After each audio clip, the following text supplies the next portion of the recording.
ஏம்னா அத சொல்லு. வருதா சார்? சார் ரிமூவ் பண்ணிட்டு தான் வருதான் சார் அவருக்கு. Hello sir, Arun sir. Sir அவரை ரிமூவ் பண்ண மாதிரி வருதான் அவருக்கு மெசேஜ். அது பழைய லிங்க் தான், நம்ம லிங்க்ல போடியா? நம்மளுக்கு தான் ரிமூவ் பண்ண. ஆமா. பிரேம் கேக்குதா? எனக்கு கேக்குது சார் உங்க வாய்ஸ். இது பாக்குறாங்க சார்.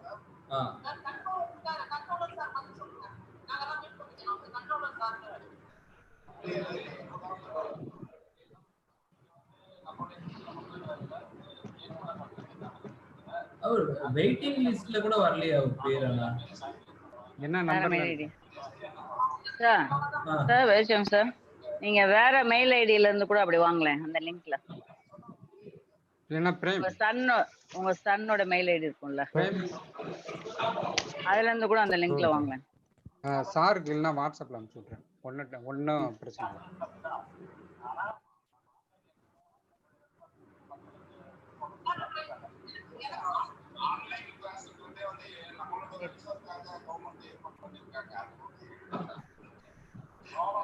அவருதான் லேட் ஆகுது.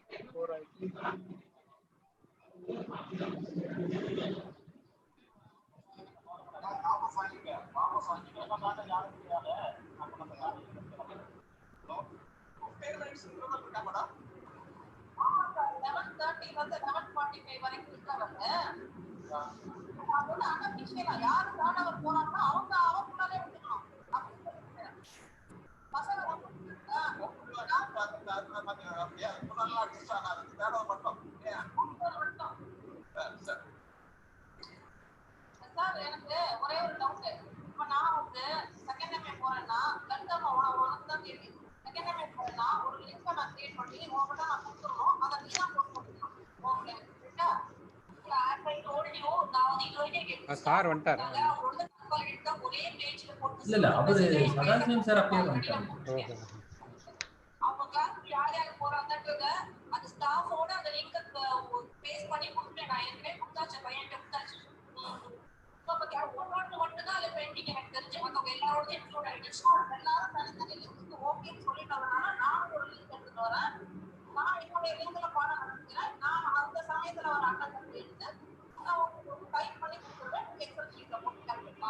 எல்லாத்தையும்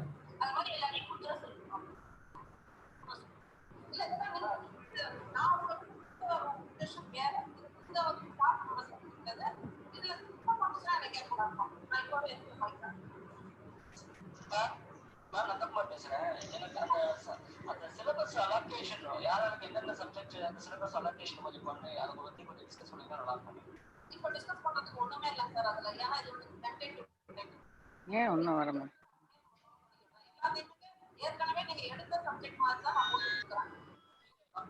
hello sir. Arun sir join ஆக முடியலன்றாரு. மேடம் பார்ட்டிசிபென்ட்ஸே உள்ள வந்துட்டாங்க ஆக்சுவலா. ஆமா. அருண் சார் அவருக்கு வாட்ஸ்அப்ல டைரக்டா லிங்க் அனுப்பி விட்டுருங்க. மேடம் ஷியாம்லா மேடம் நீங்க இப்ப வாட்ஸ்அப்ல சொல்லுங்க சார். அவருக்கு வாட்ஸ்அப்ல அனுப்பி விடுங்க மேடம் லிங்க். நம்ம ஆல்ரெடி அனுப்பிச்ச அந்த லிங்க் தானே சார்? அதேதான். அந்த லிங்க்ல தானே சார் பண்ணேன். இப்ப உங்களுக்கு நான் மெயில் ஐடியில கூட ஒன்று அனுப்பிச்சேன், அதே சேம் லிங்க் தான். அந்த இதில நீங்க அதுலதான் வந்தீங்கல்ல அப்பதான். வாட்ஸ்அப்ல வச்சு இது பண்ணுங்க. வாட்ஸ்அப்ல இருந்து நீங்க கிளிக் பண்ணுங்களேன். வாட்ஸ்அப்ல இருக்க அந்த லிங்க்ல கிளிக் பண்ணுங்க சார். நான் லைன்ல இருக்கேன், நீங்க வாங்க.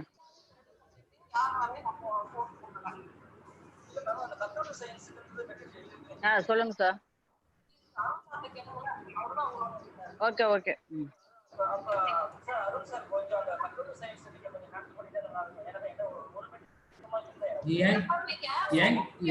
எல்லா மீட்டிங்லும் இல்ல சார். இல்ல அது நீங்க கம்யூனிகேட் பண்ணுங்க, ஒன்றும் ப்ராப்ளம் இல்ல.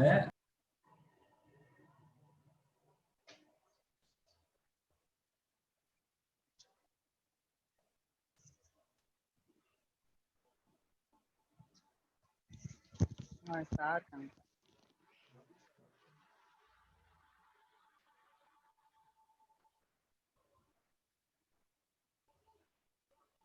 அவர் லிங்க் கிடைக்க மாட்டேங்குது. கிடைச்சோங்க சார்.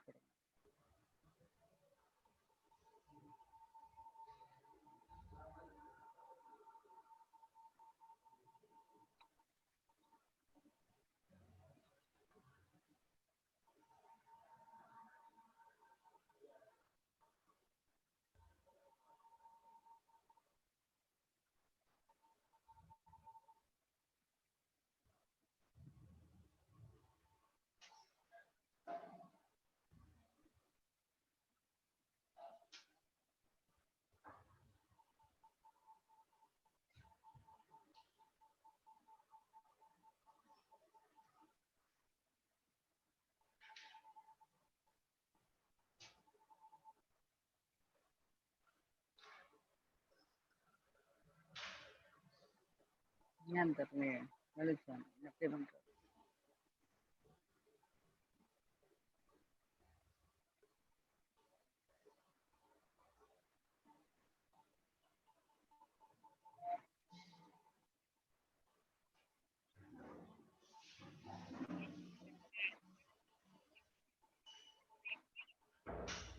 ஹலோ,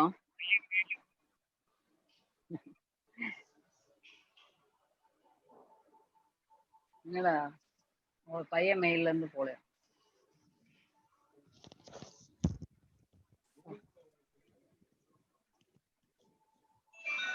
நம்ம பேசு.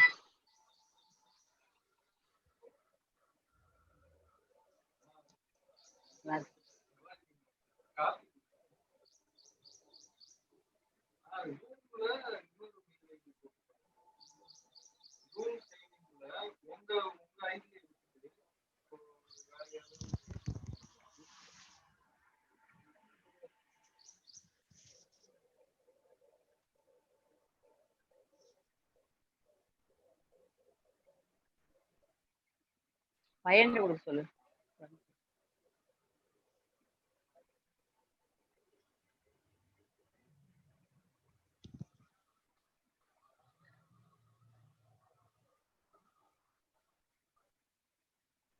என்ன சொல்றது? பாக்குறேன். ஒன்றும் இல்லை ஒன்றும் இல்லை.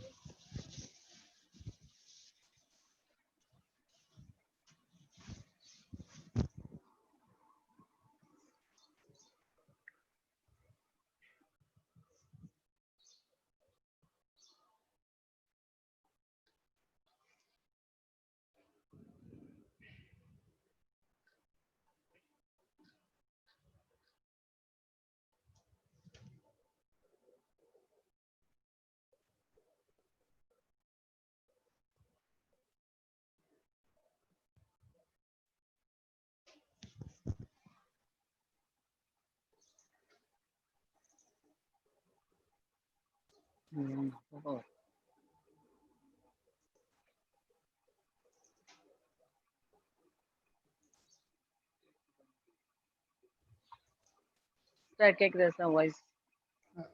ஆடிபிள் மேடம், ஆடிபிள் கேக்குதா? ஏன்னா பவர் போயிடுச்சு, மொபைல் இதுல தான் யூஸ் பண்றேன். சரிங்க மேடம், இதெல்லாம் நடக்கும், ஒன்றும் டென்ஷன் ஆகாதீங்க, ஒன்றும் பிரச்சனை இல்லை. அதுதான் சண்டே சூஸ் பண்ணேன், பவர்லாம் எதுவும் கட் ஆகாதுங்க.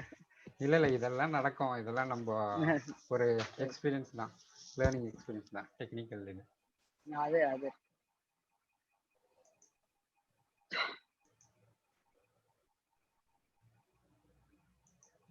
பாரு. ஓகே, கேட்டு பாரு போன்ல.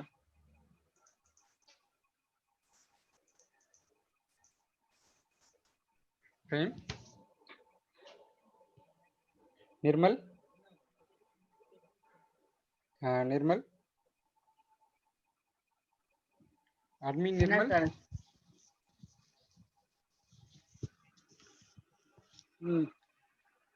சரி. என்னன்னு தெரியல திடீர்னு. இப்ப நீங்க ஃபர்ஸ்ட் நீங்க தான் வந்தீங்க. இப்ப என்ன பண்றாங்க? இப்ப ஏதாவது தம்பி ஏதாவது கிரியேட் பண்றாரா? சரி.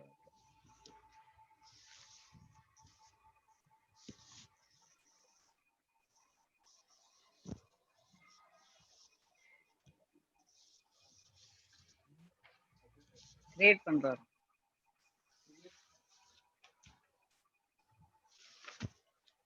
கிரியேட் பண்றதுக்கு லேட் ஆகும். இல்ல ஒன்றும் இல்லை மேடம், வெயிட் பண்ணுவோம்.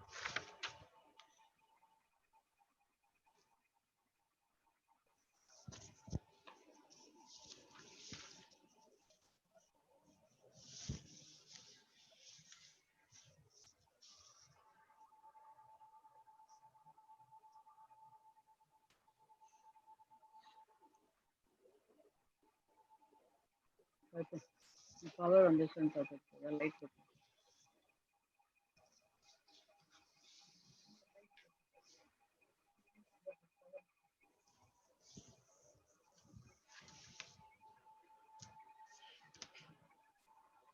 ஓகே,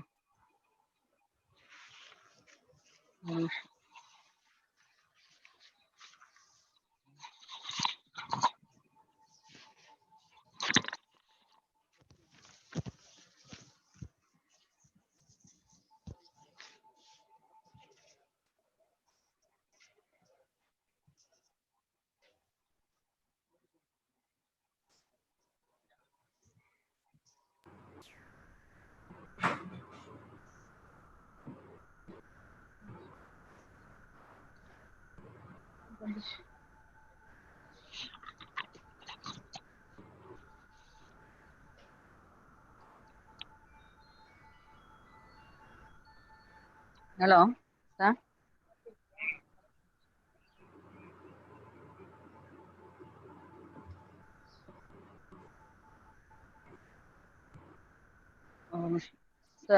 அருண் சார், சொல்லுங்க மேடம். புதுசா கிரியேட் பண்ணி வந்தாலும் வந்து இது பண்ணுதான்.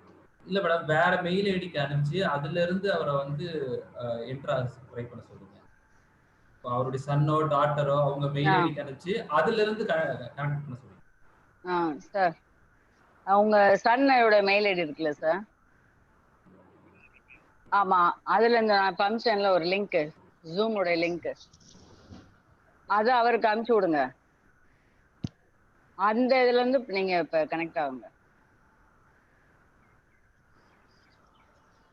உங்க சன்னோட மெயில் ஐடி இருக்குல்ல சார், அதுல இந்த லிங்க் அனுப்பிச்சு விடுங்க. அதுலதான் உங்க சன் மெயில் ஐடிக்கு அனுப்புங்க. அனுப்பிட்டு அந்த இதுல இருந்து திருப்பி நீங்க வாங்கன்ற.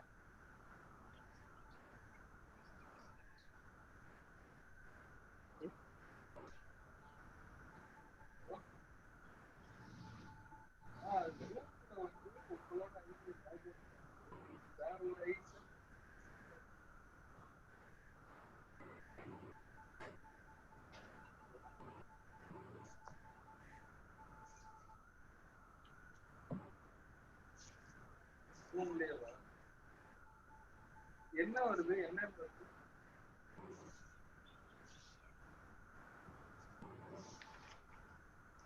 ஐடியில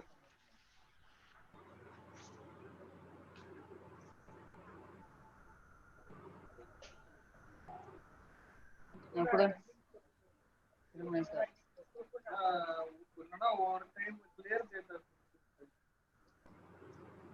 பையன்கிட்ட பேச சொல்றா, பையன்கிட்ட பேச சொல்ற.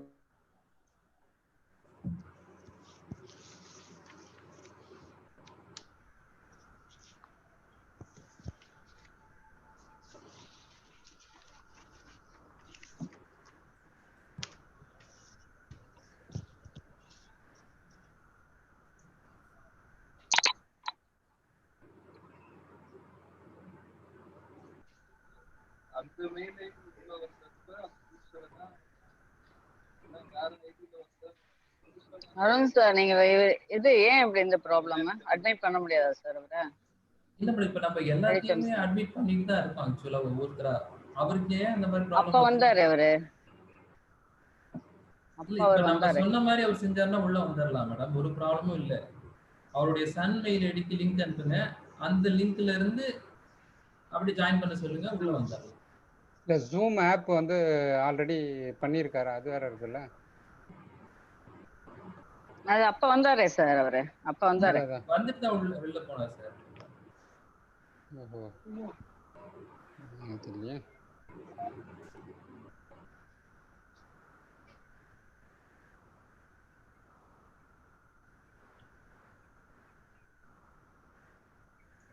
சார் உங்க மொபைல் ஆப்ல இருக்குல்ல வாட்ஸ்அப்ல அனுப்பிச்சிருக்கேன்ல நான் இந்த லிங்க், அதை பிரஸ் பண்ணி அப்படியே டைரக்டா உங்க ஃபேஸ் அப்படியே மொபைலை வச்சு அப்படியே பேசுங்க போதும். ஏன்னா இது உங்களுக்கு இது ஆகுதுல்ல, ப்ராப்ளம் வருதுல்ல, திருப்பி கட்டாது.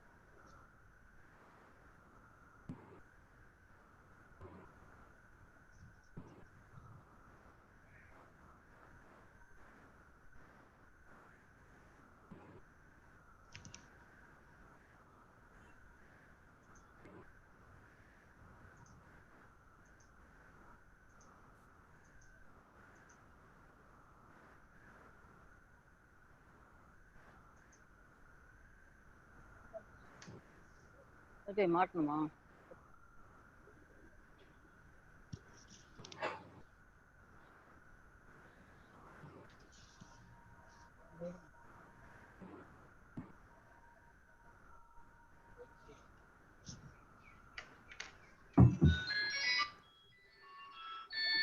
Hello sir.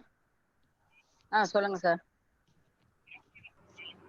மார்னிங் உங்களுக்கு நான் அனுப்பிச்சேன்ல சார், 11க்கு வந்து கனெக்ட் ஆகுங்கன்னு சொல்லி. அந்த அந்த இதை நீங்க அந்த லிங்கை பிரஸ் பண்ணுங்க. ஆமா சார்.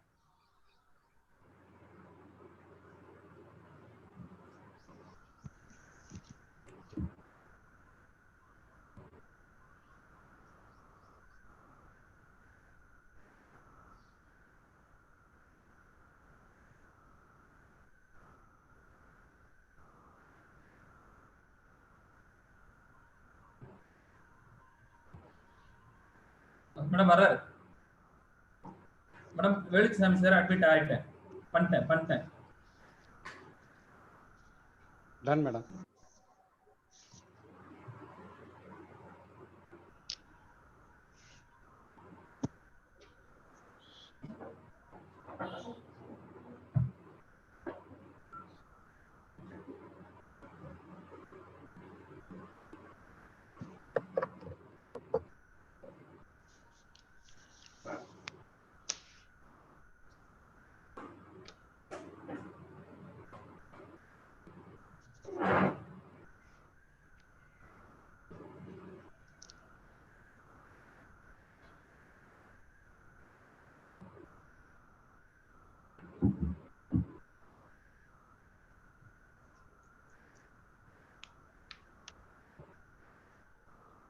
சார் சார் உள்ள வந்துட்டார்ல? வந்துட்டார். சார் பேசுங்க.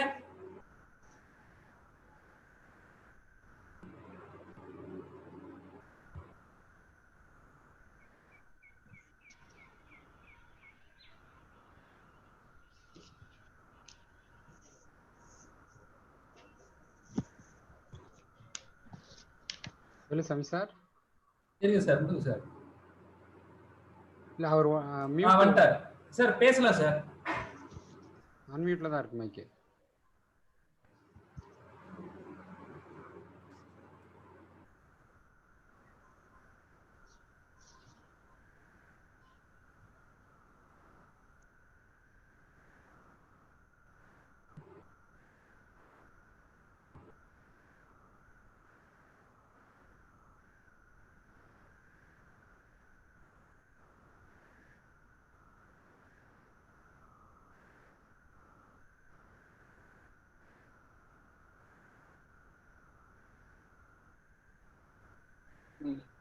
சார் கேக்குதா வாய்ஸ்? சார் கேக்குதா? கரெக்டா இருக்கு மேடம். அவர் ஸ்டார்ட் பண்ண சொல்லுங்க. வேலுச்சாமி சரியா? Okay sir. ஆமா, ஸ்டார்ட் பண்ணுங்க sir. Veluchamy sir. Hello sir, Veluchamy sir. அவர் உள்ள அட்மின் ஆயிருக்காரா sir Veluchamy sir? Yes ma'am, you admin. Sir இப்ப பேசுங்க. Veluswamy sir.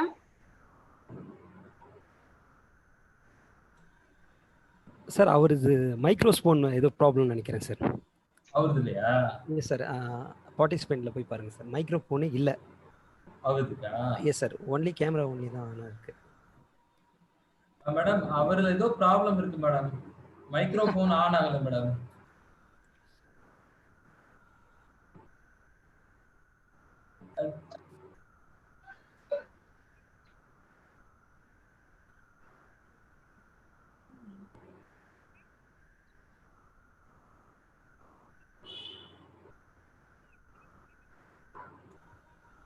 சார் இதுல என்ன பண்றீங்க? உங்க இது வரவே இல்லையே மேடம். இல்லாட்டி நீங்களே ஸ்டார்ட் பண்ணிடலாம் மேடம், என்ன எல்லாரும் வெயிட் பண்றாங்க இல்லையா?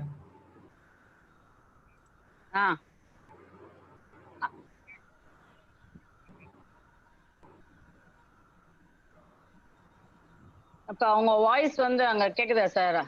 வேலுச்சாமி சார் வாய்ஸ் கேக்குதா? வேலுச்சாமி சார் வாய்ஸ் கேக்குதா? Hello madam. இல்ல மேடம், அவர் வாய்ஸ் கேட்கல மேடம். மேடம் நீங்க ஆரம்பிச்சிடலாம் மேடம், ஸ்டார்ட் பண்ணிடலாம் இல்லையா? ஒரு நிமிஷம் சார். வீடியோ இது பண்ணி விடு. ஒரு நிமிஷம் நான் வந்து இதை மட்டும் எடுத்து போறேன்.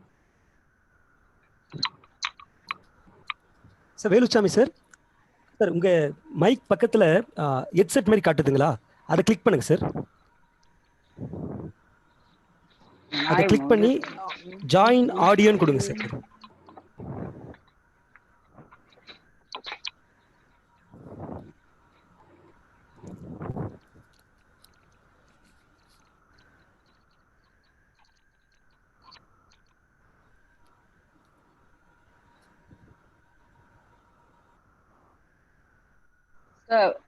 இப்ப எப்படி சார் நான் ஸ்டார்ட் பண்ணிடுவா? மேடம் நீங்க ஸ்டார்ட் பண்ணிடலாம் மேடம், ஏன்னா எல்லாரும் வெயிட் பண்றாங்க இல்லையா பார்ட்டிசிபென்ட்ஸ்லாம். சரி, okay sir. Very good evening to all. It's a great privilege and pleasure of mine to welcome you all for this webinar program, MSSWB College. It is my duty to extend my warm welcome to the most respected and eminent professor, Mr.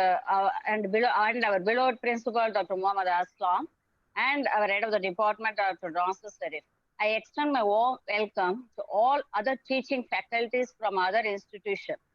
Last but not the least, I also take this opportunity to welcome the staff members of our department. I'm sure this session will be very highly useful and informative to all of us. Thank you, sir. Now I would like to welcome Dr. Sadasivam, sir. I cordially welcome Dr. Sadasivam, sir, Associate Professor of Environmental Economics, Madurai Kamaraj University. He has more than 2 decades of experience. He published 28 articles in various referred and reputed journals. He published 28 articles as well as he has organized 47 national, international level seminars, conferences, and workshops for students and faculty members. Under his guidance, 14 MPhil candidates are awarded and 3 candidates were awarded as full-time PhD. He is a member of many academic bodies. It's really an honor to have him as the resource person today. I welcome you, sir, to deliver your valuable speech on administrative, that is an introduction to social science research. Thank you, sir. You're welcome, sir. Dr. Sadasivam, sir.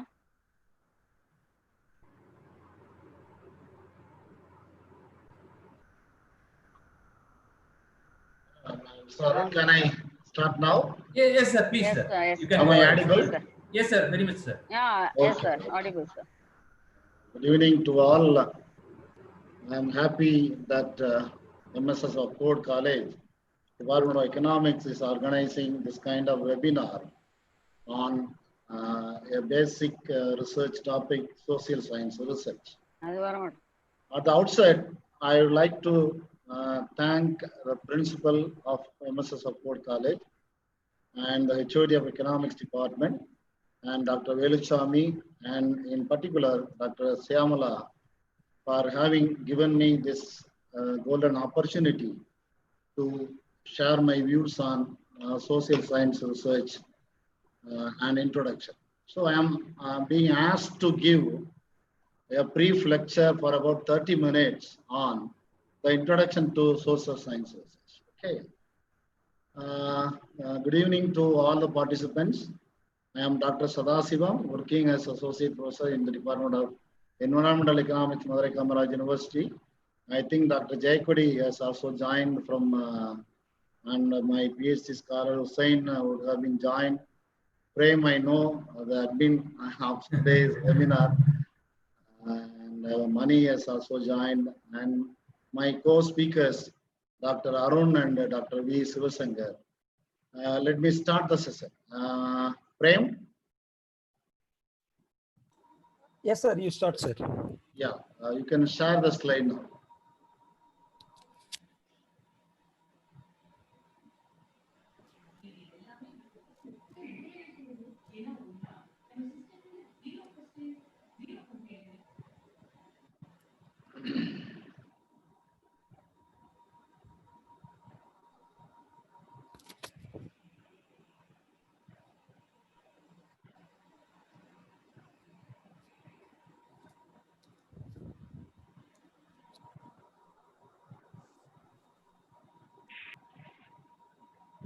So today the topic is very relevant one because nowadays economic research is going in the right direction because social science research is very important for finding a new arena for the remedy of many social evils. Therefore, this introduction to social science research will give us how to proceed research in social sciences. So in that way, we can have some ideas on what do you mean by research and what are all the topics that we can expect to come under the purview of social science research and so on and so forth. Right, next slide, please.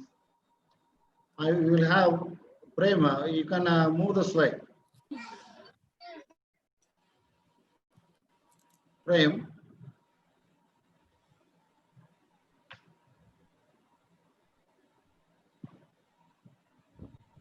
Next slide, please.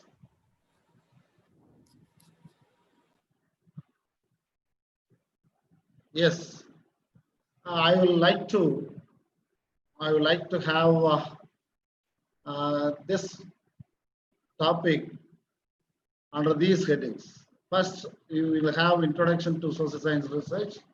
Next, we can have what for social science research is important and what are the new trends in social science research, and on these areas we should have some knowledge of social science research. As we all know that social sciences are not exact sciences like physical sciences.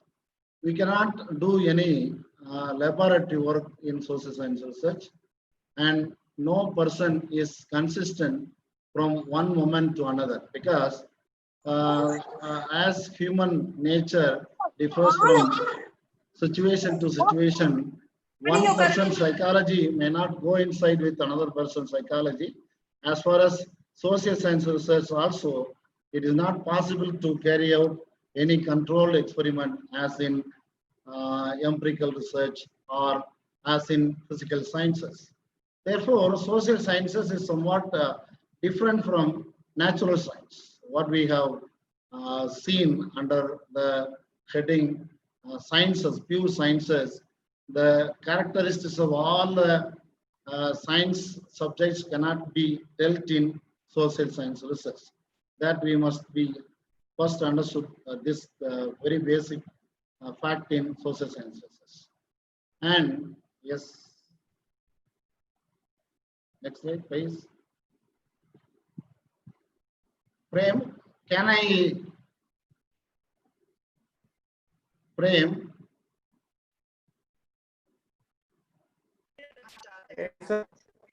Can I share? Can I share the slide now? Yeah, yes, sir, yes, sir. Go to next slide.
Yes. As research is intended to bring knowledge, for bringing knowledge, we can have four important sources that is tradition, authority, practical wisdom, and problem-solving methods. So by these four methods, one can have knowledge gathering with the help of social science research.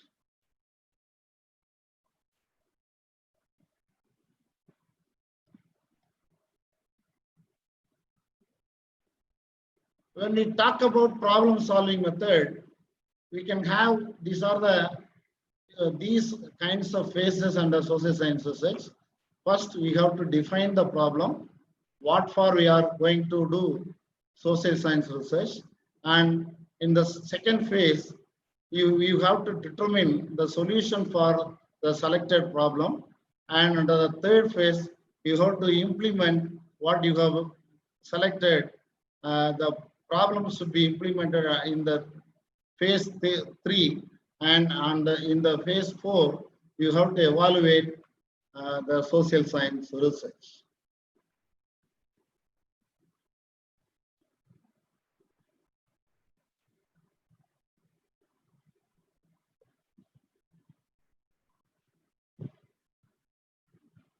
As we know, research is composed of two important words, re and search. You have to search and search again carefully to test the knowledge or to probe a new one. When we talk about the research, it is a careful and systematic study in selected field of knowledge to establish already existing facts, or you can have the framework for establishing principles under social sciences. As of now, research is a structured inquiry that utilizes acceptable scientific methodology to solve problems and create new knowledge that is generally applicable one. So, as far as social science research is concerned, one should know, or one should have the idea that whatever we are doing research as social science research, it should be generally applicable to all the fields or all the areas or all the situations that we are coping with. And research is an endeavor to discover, it is an endeavor to develop, it is an endeavor to verify knowledge according to Ramnal. And it is a scientific research which is a systematic and objective effort to offer solutions to problems. Research invokes cause and effect relationships and helps to formulate policies and programs. This is a very, very important aspect of social science research, because under physical sciences, one can prove what is the cause for any selected problem and what will be the effect of the cause, effect out of the cause. Therefore, there is always a possibility for establishing the causal relationship between variables, many variables, to formulate policies and programs. And it is an attempt, one can say that it is a systematic one and objective attempt to study a problem for the purpose of deriving general principles according to Theodorson and Theodorson. It is a systematic investigation to find solutions to a problem according to Robert Burns. So not only we are investigating a problem, but also we are trying to find a solution for a particular problem that we have been selected for our social sciences. As we already had the idea that it is a systematic method, what is very important and relevant one with regard to social science research is that it is a conceptual one which is useful in human life in order to extend or in order to correct or in order to verify knowledge of human behavior and social life. So economics is, after all, the study of human behavior. Social science research is very relevant in economics, and it seeks to find explanations to unexplained social phenomena, to clarify the doubtful and correct the misconceived facts of social life. So sometimes the unexplained area should be explained by doing social science research, and in some other time we have to correct what we have misconceived social facts in social sciences. This slide will help us to know what are all the objectives of research, particularly social science research. We can have some objectives of research in the form of slide. First one is, it is useful to verify and test old facts. So as I have already told you, some facts are already existing. That old facts can be verified and tested with the help of social science research. And the second objective is to understand human behavior. Human behavior is very complex in nature. So understanding human behavior is very difficult. With the help of social science research, it is possible that we can understand human behavior. And the third objective of social science research is to know what is the connection between human activities and natural laws. And the fourth objective is to develop new scientific tools, concepts, and theories. And it is useful to extend the area of knowledge by applying new scientific tools, concepts, and theories. And to understand the functioning of the society, because social science research is very much useful, is very much significant to understand how the society is functioning, how the social evils are doing their own impact on the society and the masses in particular. And the next objective is to study the individual behavior and the social action. So there is a well-defined connection, well-defined behavioral connection between what the individual behaves and what the social society as a whole acts. Therefore, this is a very, very relevant objective of social science research, that is to understand, to study individual behavior and social action. The next objective is to evaluate social problems, their effects, and solution to the social problems. And another objective of social science research is to explore social reality. What is a reality in social science research that can be explored by identifying the problem that we have selected, or that we are selecting, or that we are going to select for doing our research in social sciences.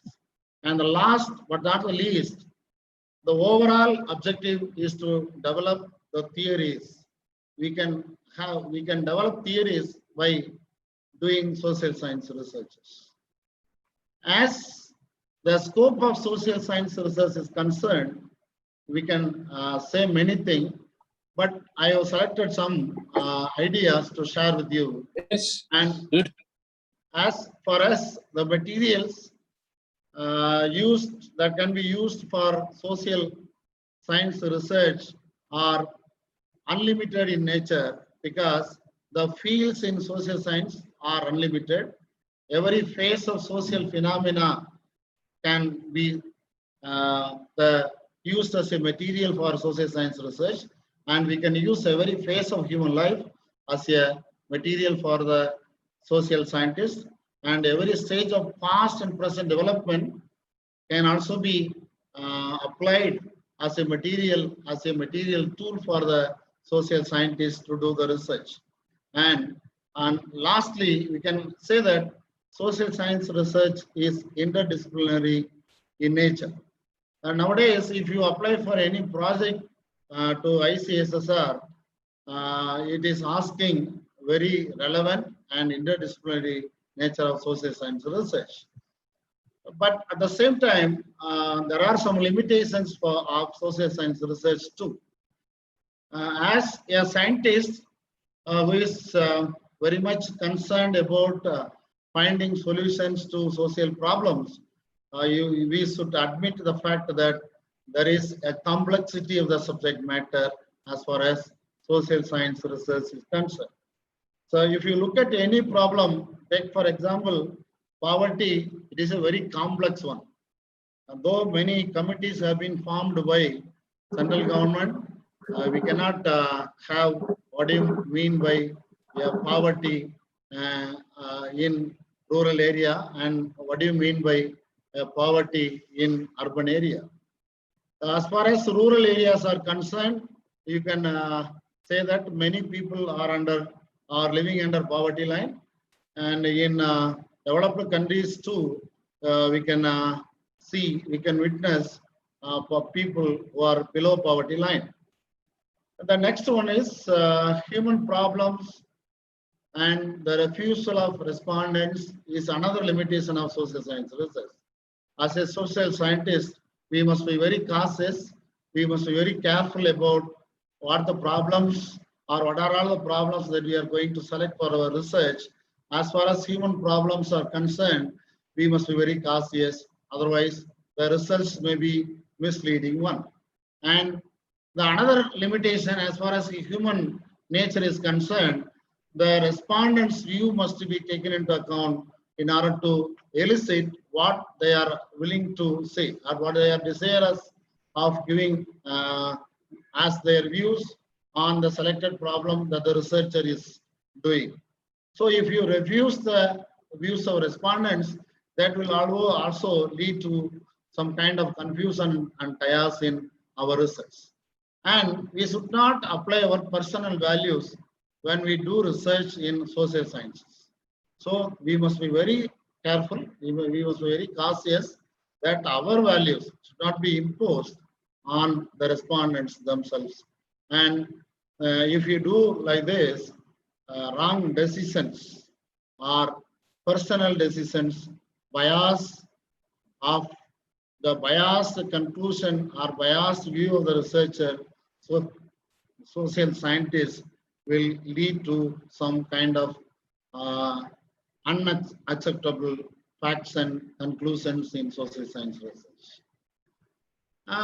In sum, we can view social science research as a systematic and scientific study of a phenomenon to create a new knowledge or to increase existing fund of knowledge. So we can create a new knowledge as well as to add up on already existing knowledge. And it is an activity undertaken with personal need or purpose, cannot be considered as research. So this is very, very important point. As social science researchers, we must keep in our mind any activity which is purposefully undertaken for your need and purpose that should not be treated as a research. So research should be scientific oriented.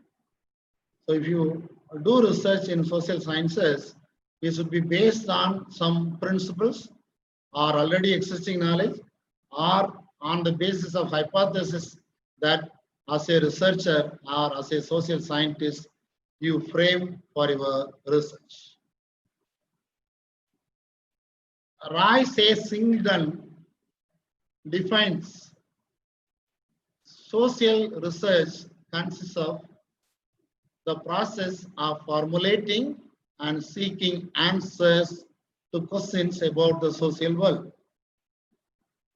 So what do you mean by a scientific method?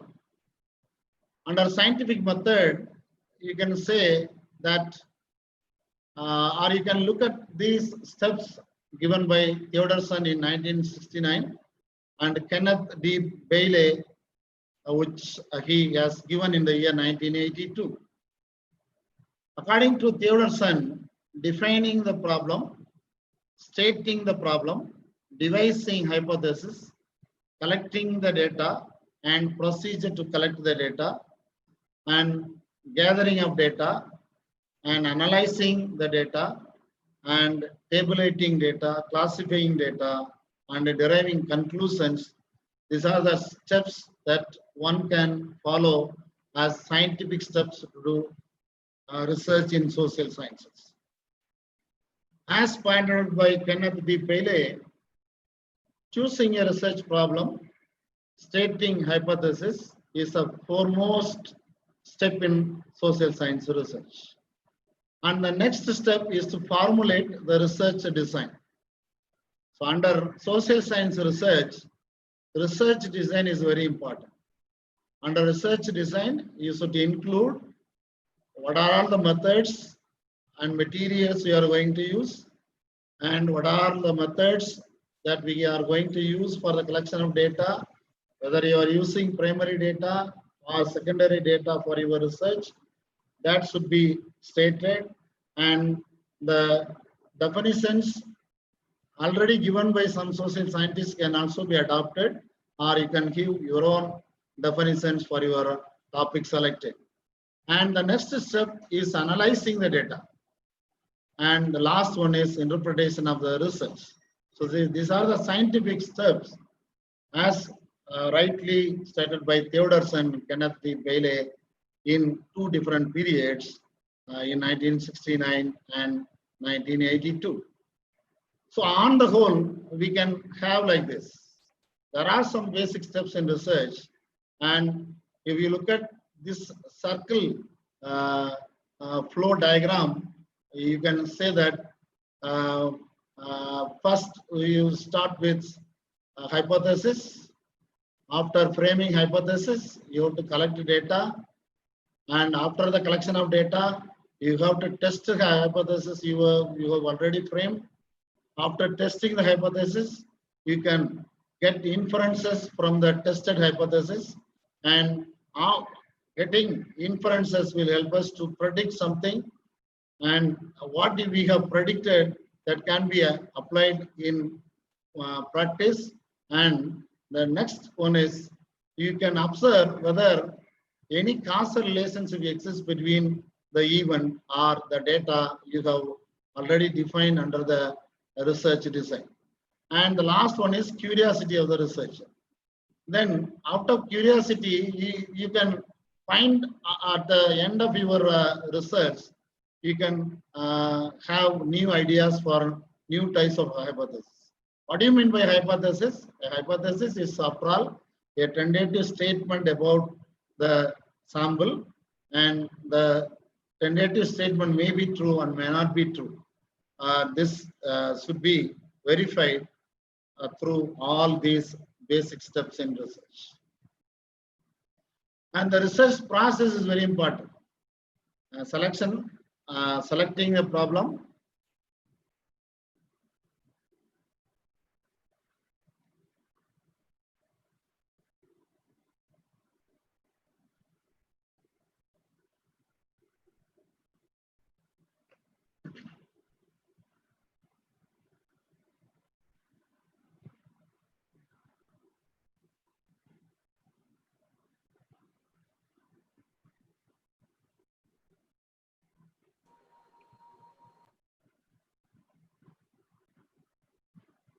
Sorry for the interruption.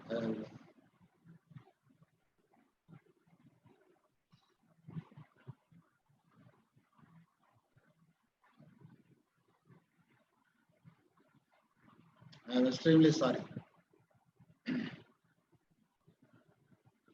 So research process is like this. You have to select the problem, and you have to search for already existing literature on the selected topic or the related fields of research.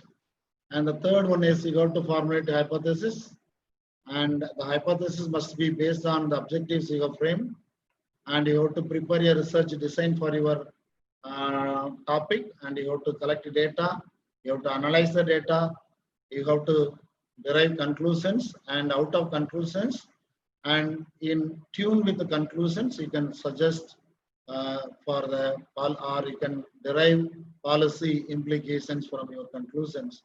And finally, you have to prepare research report. Under social science research, we can have many types of research. Take for example, pure research and applied research. exploratory research, diagnostic research, evaluative research, action research. Under action research, there may be experimental one, analytical one, historical research, and survey research. And now we can sum up. As far as social science research is concerned, we must select a topic which is very, very, very relevant one, and which can be studied with all these scientific steps that we have seen forthwith. And when we do social science research, as a social scientist, we should not apply our own ideas. We should try to elicit the ideas of the respondents or the households or the sample. Then only you can get good results for your social science study. And on the whole, when we do research in social sciences, we must be careful that our research should be free from any plagiarism. For that, the basic step is to cite whatever you are referring to, the books or the articles or the websites or the quotations given by some social scientists or any book you are referring to. So citing the references is very, very important, and copying should be strictly avoided so that our research should be, or your research will be very pure one and a new one. In my opinion, you cannot, if you cannot do wonderful research in social science, at least we can do better research in social science without any plagiarism and having a minimal idea of our own. For that, you can use your intellectual curiosity and you can use your past experiences, and you can use your newspapers and already published articles or any book that you are referring to, or any practical experience you are experiencing in day-to-day life. Like that, you can select the problem, and the selected problem must be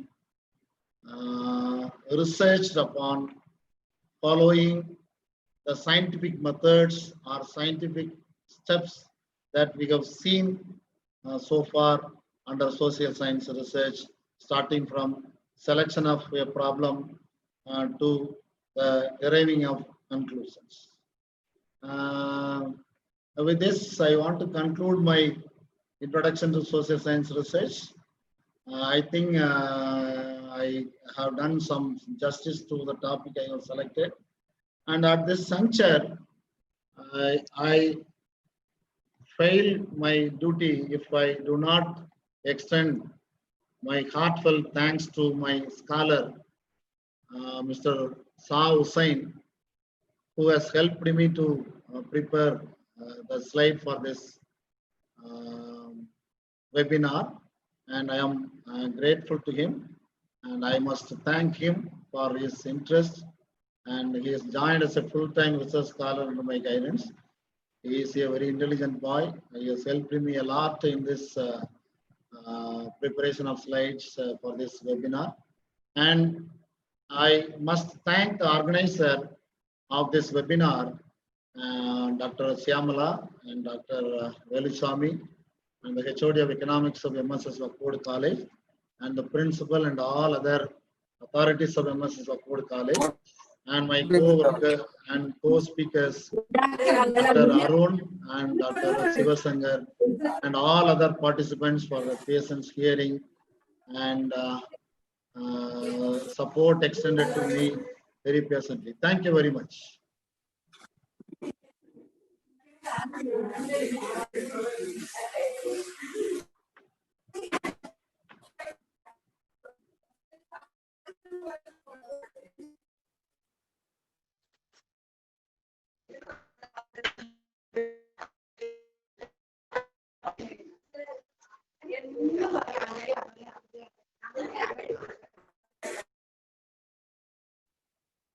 Sir, can you hear me?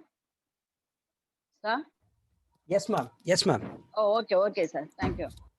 He did his PhD in Jawaharlal Nehru University, New Delhi. He completed 3 major projects, 2 from ICSR and 1 from UGC. He wrote 3 books and more than 15 articles in journals and 17 articles in edited volume books. He presented 70 research papers in national and international conferences.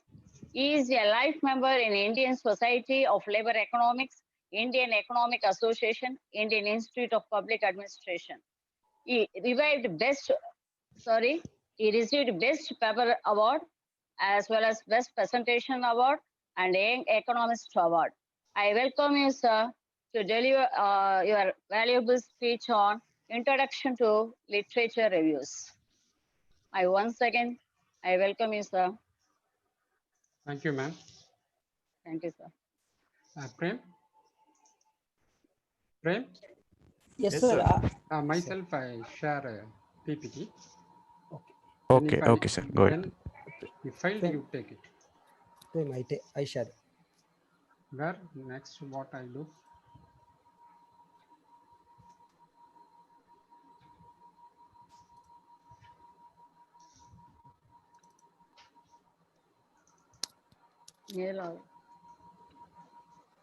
Okay. Yes, sir.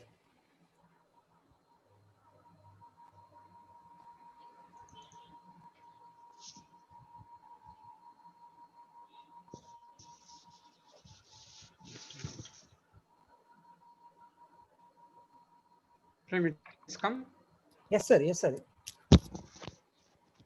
Okay.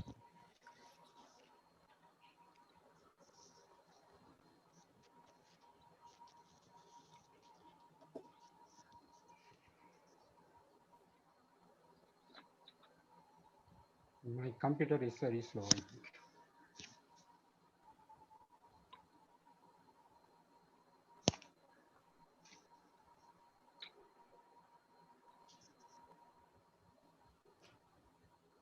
Okay, it's visible. Prem? Yes, sir. It's visible, sir. Okay, okay.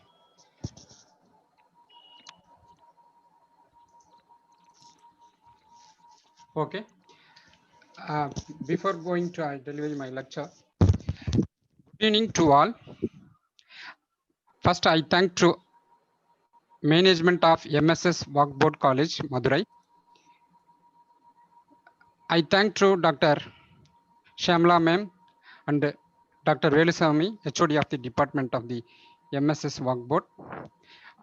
And my co-panelist, Dr. Savdasiam sir, Dr. Arun sir, and participant. Once again, good evening to all. So, my topic is on review of literature.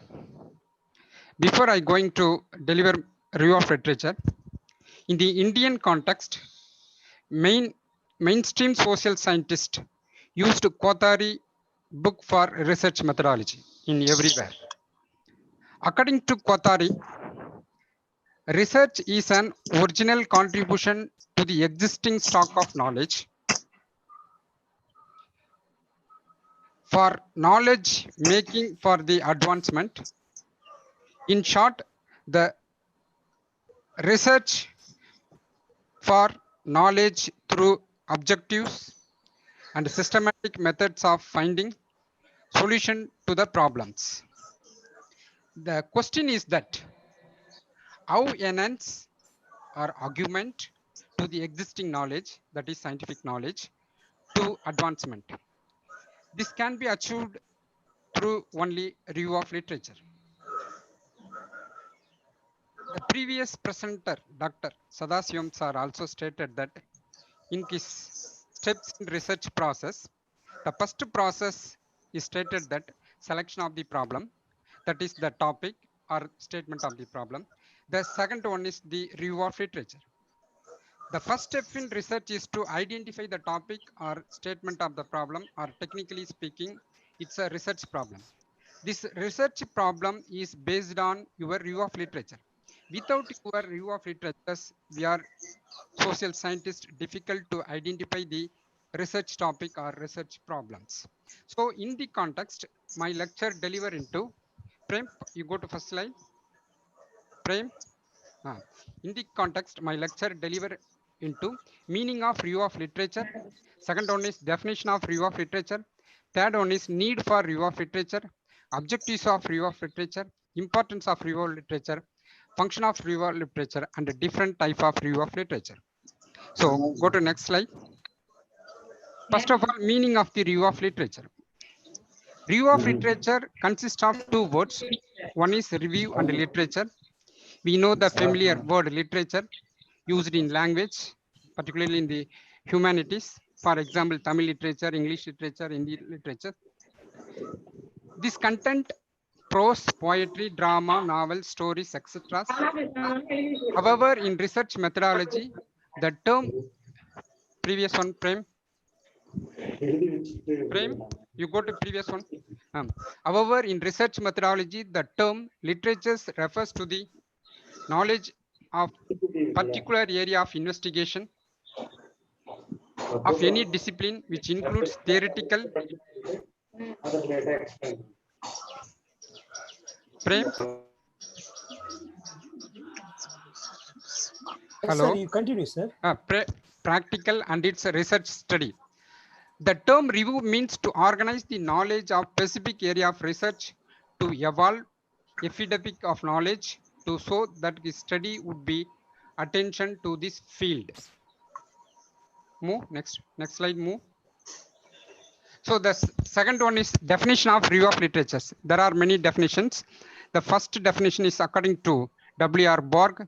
The literature in any field forms the foundation upon which all futures work will be built. If you fail to build the foundation of knowledge provided by the review of literature, your work is likely to be shallow and naive and will often duplicate work that has already been done better by someone else. Next, we move. Prem. Chatter we good. The key to the vast storehouse of published literature may open door to sources of significant problem, explanatory hypotheses and procedures, orientation of definition, orientation of, hello. Yes, sir, you continue, sir. Okay. Comparative data for interpretation of result in order to create and must read extensively critically as stimulus to thinking. According to John W. West, practically all human knowledge can be found in books, libraries. This is the traditional method. Unlike others, animals that must start anew with each generation, man builds upon the accumulated and recorded knowledge of the past.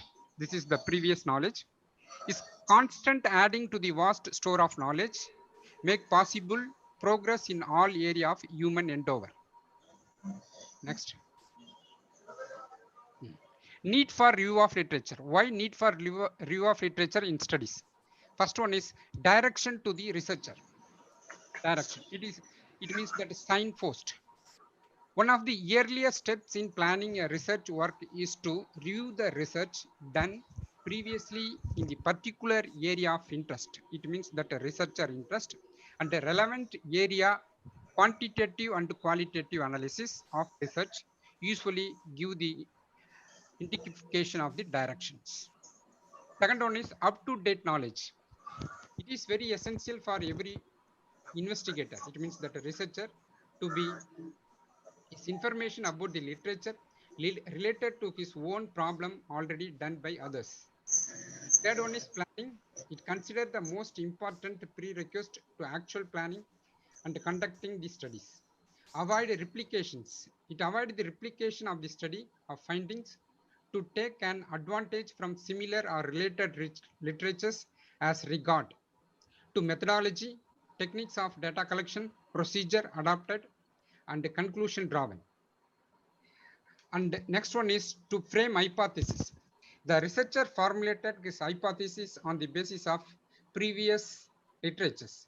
It provides the a rational of the studies. Next, Prem.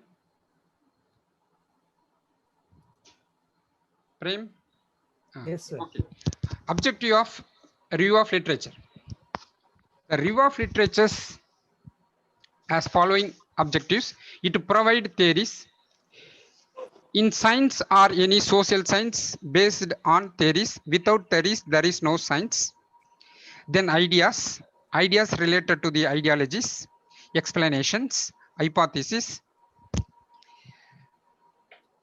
which may prove useful in the formulation of new problem. That is the statement of the problem or to select a research topic. It indicates whether the evidence already available solve the problem. It means that all the research is not solve the problem.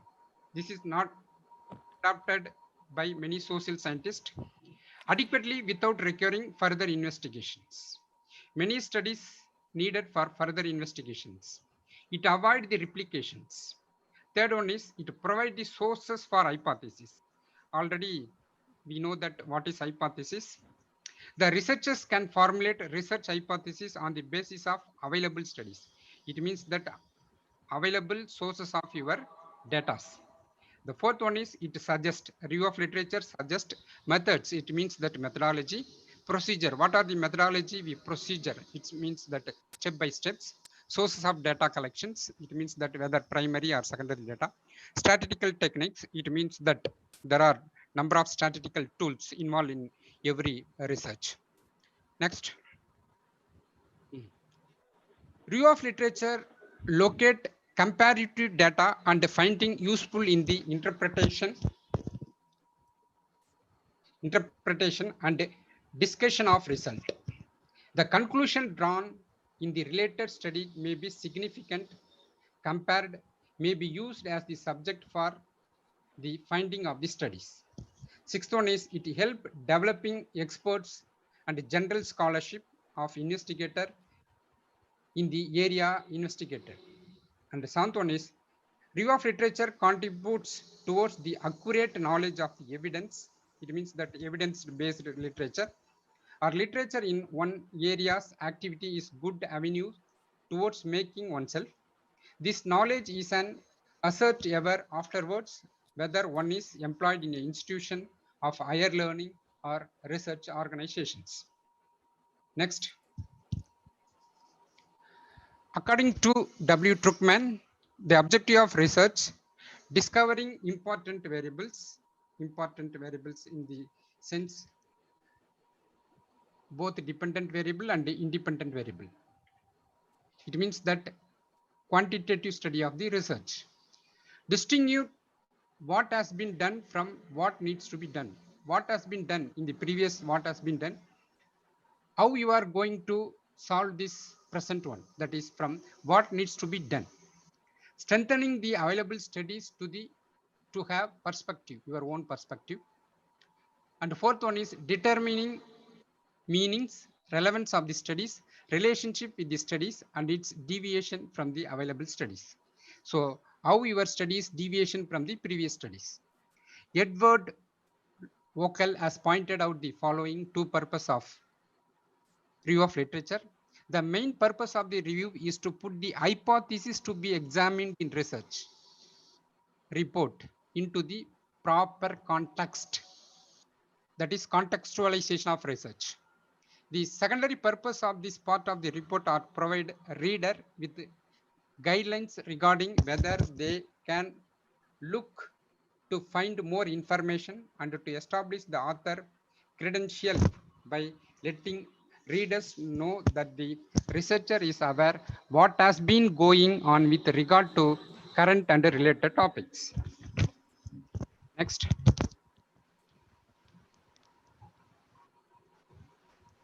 Importance of review of literature. Why review of literature needed? To strengthen clarity of your research. It means that conceptual clarity. To narrow down or focus of your research. The research is the narrow down, not a broader one or wider one. To develop research methodology to your studies. It means that review of literature useful to construct your own methodology to broaden your knowledge. It means that wider your subject knowledge. And the next one is to contextualize your findings. Next, function of review of literature. There are 5 functions. The conceptual frame of reference for the contemplated research. Second one is an understanding of the status of research in problem area. Clues to the research approach, method, instrumentation, and data analysis. Fourth one is an estimate of the probability of success of the contemplated research and the significance or usefulness of findings, and assuming the decision is made to continue. Specific information required to interpret the definition, assumption, limitation, hypothesis of research. So in the context, in the function of research, research involves useful to shaping your research problems through conceptualize the issues or research question or your findings. Review of literature useful to find research gap and to suggest to find for future research. In the functions, review of literature also useful to investigators others findings. This finding methodology, previous finding methodology, help to understand your research problem. At the same time, identified the previous research method, how they have faced the problems or difficulties. This previous problem or difficulties causes to reduce or solve the problem of your research problems. It means that it improves your methodological confidence. So review of literature ensure broaden your subject knowledge. There is no doubt it. It means that understanding broader theoretical base of your subject. The theoretical understanding to enhance the existing systematic body of knowledge. It means that scientific knowledge. Therefore, your findings are different from other findings. So in the context, there are different types of review of literature. One is context review, that means that the contextualization of your problems. A common type of review, this is the common type of review, particularly our MA and MPhil student did this, a common type of review, which the author links specific study to a large body of knowledge. It often appears at the beginning of research report and introduce the study by situation with a broader framework and showing how it continues or build on developing line through thought or studies. Historical review, a specialized review which author trace the issue over a time. It means that these studies mostly useful in the concept, theory, and time series data. Third one is integrative review. This is the common type of review. The author present and summarize the current state of knowledge. That means that the current state of findings on topic, highlighting agreement and disagreement within this. It means that this review of literature, whether it is suitable your studies or your finding is how much different from the other findings. This review often combined with a context review or maybe published an independent article as service to other researchers. Methodological review, a specialized type of integrative review in which the author compare and evaluate relative methodological strength of various studies. What are the specific methods used in these studies? In a particular issue, it means that in a particular social problem, researcher used a different dimension. It means that Sadasivam sir already stated that multi-dimensional or interdisciplinary perspective. For example, similar issue used only primary data or only secondary data or combination of both. This methodological review answer to your questions. What are the methodological tradition that means the traditional methodology. Alternatives are controversies. Which method you follow in your studies? Next. Prem, next. Fifth one is theoretical review. Majority of social science based on the qualitative research, but in economics in the recent last 3 decades, there is a quantitative research. So any science or social science based on theories, the theories inform social practice.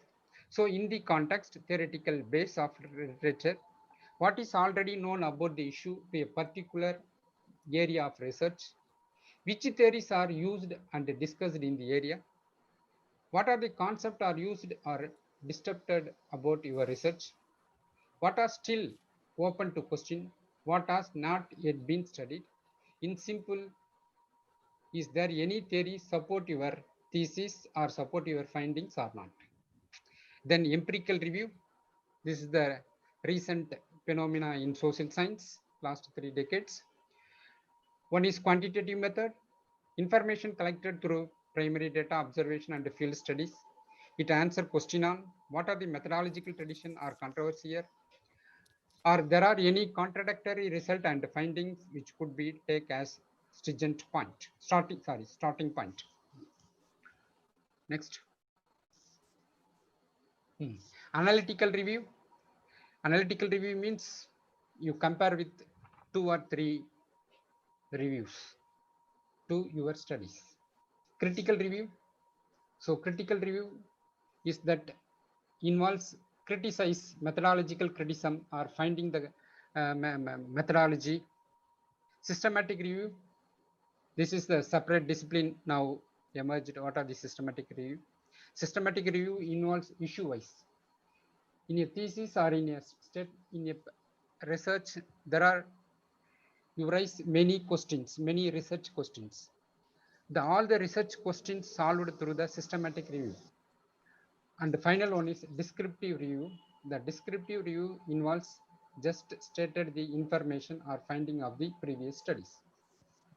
Next. Source of review of literature. First one is books. The books involves study textbook or academic book. So we know that what is textbook and what is academic book. Then journal. So the journals, peer reviewed journals or not peer reviewed journals or popular magazines. General references involves newspapers, encyclopedia, social science dictionary, handbooks, yearbooks and guidance. Handbooks, yearbooks and guidance involves public sources, particularly from the different government agencies. Internet sources, we are all know that internet sources, there are different sources of. Then another one is dissertation and thesis, and the final one is newspapers. Next. Prem, this is not enough. You go to final one. This is the This one, sir? no need this. Okay, it's enough because this is a systematic review of literature is a different. Okay, it's end of my lecture. This. Okay. Okay. This is systematic. Can I close, sir? Yes, sir. Yes. Okay. Thank you. Can I close, sir? Yes. Thank you, sir. Thank you.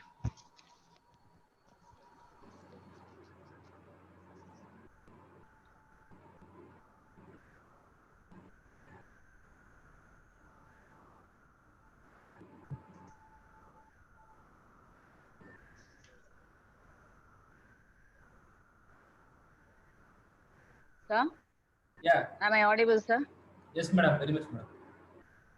So, from participant side, one question is raised that is Dr. The developed countries are try to solve the problem from submitted theses, which are using the public. In India, almost researchers has followed for self-development. It's not useful to public. Was right. The question was raised by Who is that?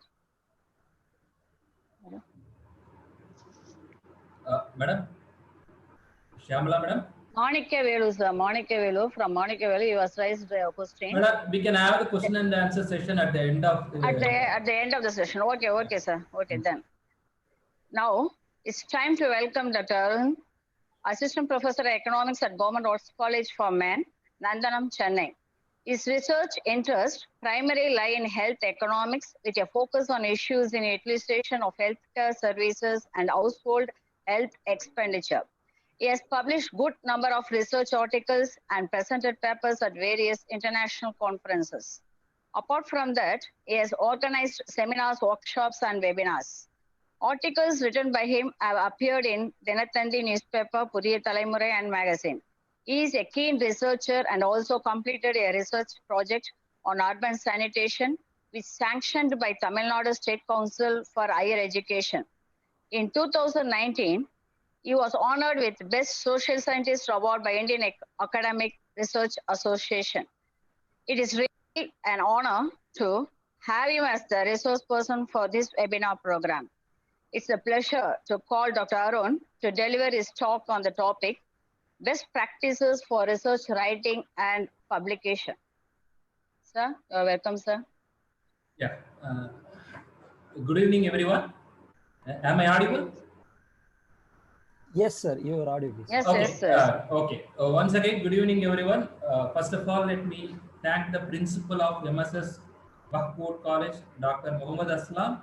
Next, Dr. Nazir Sharif, convener of the webinar, and organizing secretaries, Dr. Velu Chami and Dr. Shyamala Madam, for inviting me to deliver a speech on best practices for research writing and publication. Dear participants, writing is an intellectual challenge and it is learned only through practice. Of course, you can also become a better writer by reading other writers' work, not only for content but also for their style and form. As you all know, publication ethics are central to scientific research, but it has become a growing problem affecting all domains of research. Recently, University Grants Commission has established the Consortium of Academic Research and Ethics (CAR) to promote academic integrity, publication ethics, and to improve the quality of research in Indian universities. Keeping early career researchers in mind, the content of the session has been developed and it will be delivered accordingly. Now let me share my screen.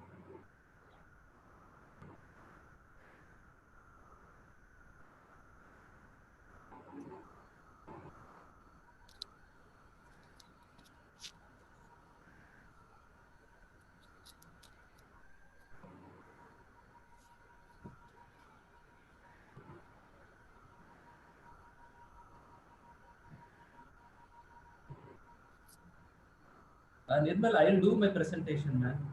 Okay, sir. Okay, sir.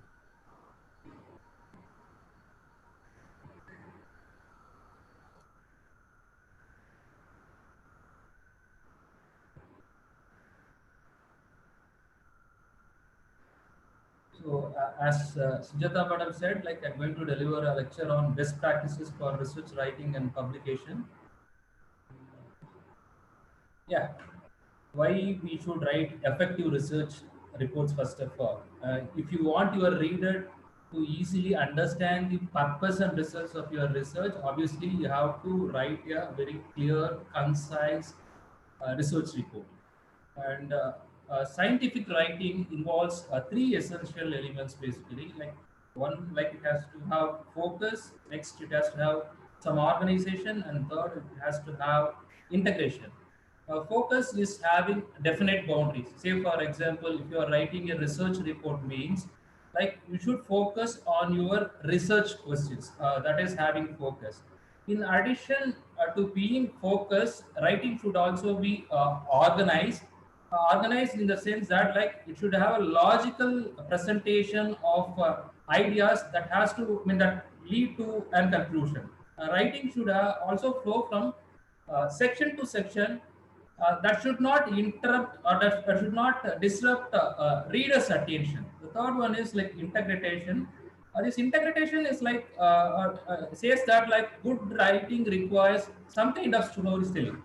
Storytelling should be there for a good writing. Say for example, research of your research should address the your introduced hypothesis. That is called integration.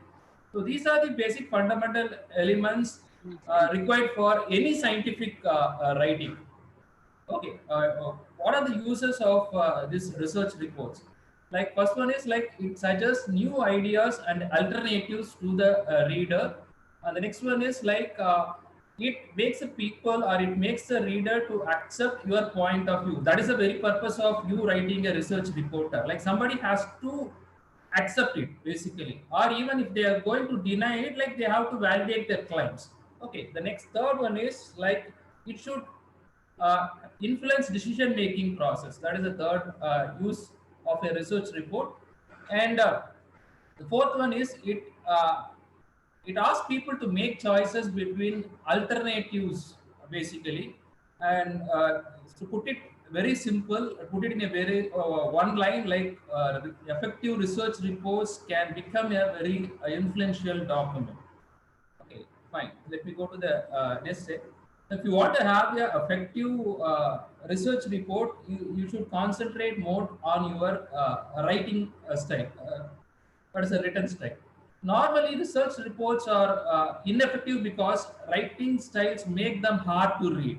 Because people use like when I found a language and all that becomes like very cumbersome for the readers to read and understand. I mean, leave alone reading and all, like it's very difficult to finish. I mean, the entire book. So that is a kind of case. That is a kind of case. What has to be done when you write a your research report?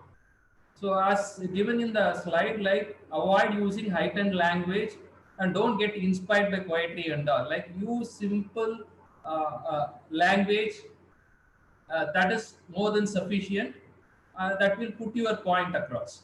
The next one is like, as I said, like in the beginning, like readers should not have should not struggle to make out the meaning. They should not go and search the dictionary and all to understand what you have written. That is, this is not like any vocabulary competition or something like that. So that should not be the case. Like keep it as simple as possible. The third one is element of style. Like three elements are there. Like it should be brief, brief in the sense like it should be concise, and it has to be I mean to the point. It has to be written, and don't try to beat around the bush and all. Like that I mean, like in speech and all, you can do all these things. Like, but when it comes to putting it in words and you putting it like when you start writing and all, like it has to be very precise, and it has to be very clear as well. You understand? So that is the thing, and it has to be accurate as well. Like when you write research reports and all, like you have to validate your point, you have to substantiate documents. That has to be there. Okay, fine. So that is the thing as far as written style is concerned. And writing process, and the first writing process or the first step in a writing process is pre-writing. Like in the slide, it has been given as planning. Planning is nothing but pre-writing. Like it is like pre-writing in the sense that you have to have a thought like, and then you have to brainstorm your ideas and decide like why it has to be done, and you have to decide like who are all your readers, and you have to decide about the format, you have to decide about the tone, everything. Like thinking has to be done, like before you putting it like in the paper, like everything has to be formalized. So that is as far as the first process is concerned, like pre-writing or planning. The next one is drafting. Like you sit and start writing, right? Okay, like sit and start writing, like, and it will transform into sentence and paragraphs. Okay, so that is as far as drafting is concerned. After drafting, like revising stage will come. Like again, like you will check like word choice and the description details. Like if you want to make any changes in the words, or like you want to make any changes in the description details, you can do that like at the revising process. And then the next one is rewriting the whole thing.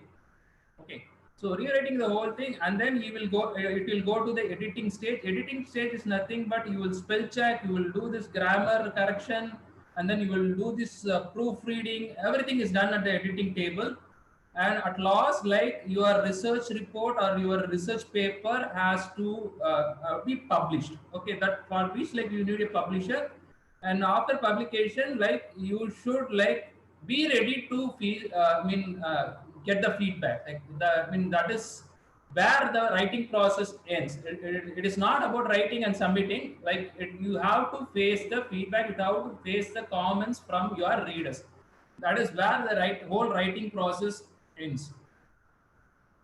And okay, fine. There are different kind of reports are there. Okay, say for example, annual report are there, interim report are there. You name it. Like, there are a number of reports are like, but our main focus will be on two things. One is like this research report, that is like our dissertation writing, or the next one like the research article writing. My idea is not to tell what are the contents that will appear in our dissertation, that you very well know, like right from title of the report, contents, abstract, introduction, till appendixes, you already know. Our idea here is to how to approach these sections, how to write these sections basically. First, let's have a look at how to write, how to go about the introductory part basically. See, introduction, like it should have a specific problem, and the strategy, research strategy should be mentioned in your introduction itself.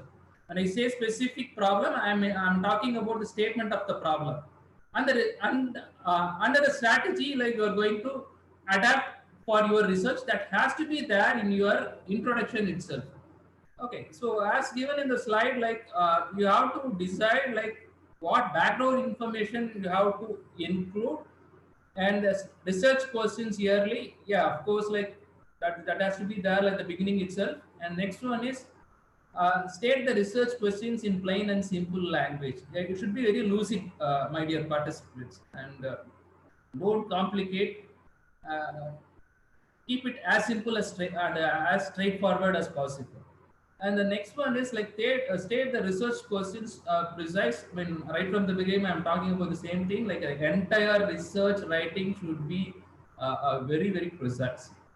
And the next one is before citing a paper, or I'm even like social trends are like talking about like review of literature and all. Think twice before citing a paper, and that has to be there. And these are the things that you need to do for writing a better introductory part of your article or your dissertation. So next one, writing the methodological part, like how to write, go about the methodological part. And you have to begin with the explanation of the logic of the design. I said that like even in the introductory part, you have to make a mention about your research design, and here in the methodological part, you have to tell your your readers that why you have chosen a particular research design, or why you are going to adapt a particular research methodology. That has to be clearly mentioned in the method section. And most importantly, include important details, leave out the unimportant details. When I say important details, like details pertaining to the research problem has to be there in a methodological part. Otherwise, you don't have to bring it here. Like you can write it in the discussion part. Okay, the third one is think about how much detail to include in describing your procedures, because like you can't like keep on writing about details about the procedures. Keep it brief, or otherwise even then, like if you want to add details about the procedures, you can like include in the appendix or annexures part. Okay, fine. That next one.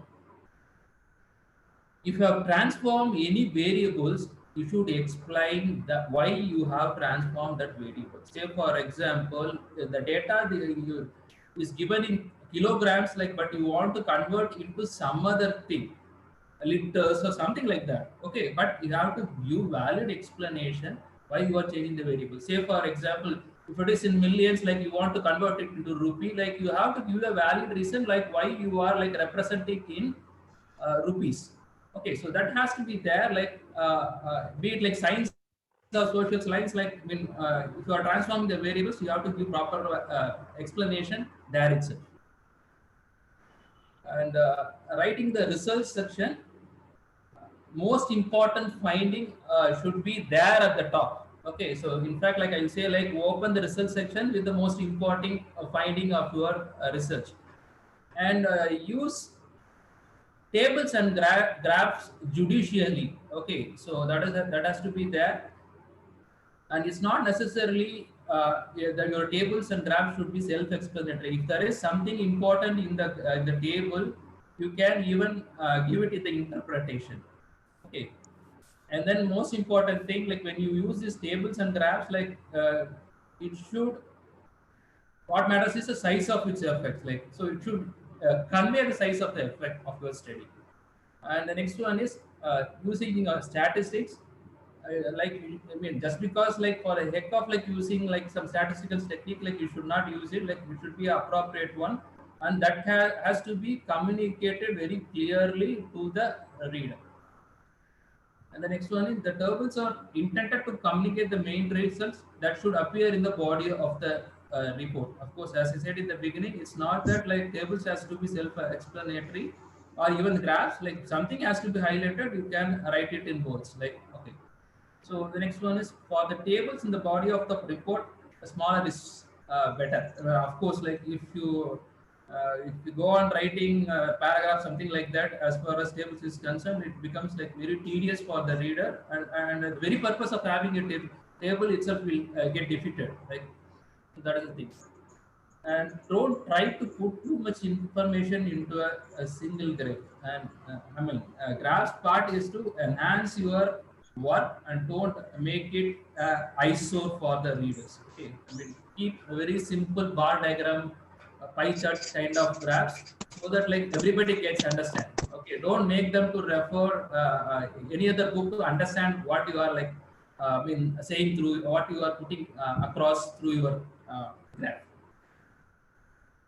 So, and the next thing is about the discussion section.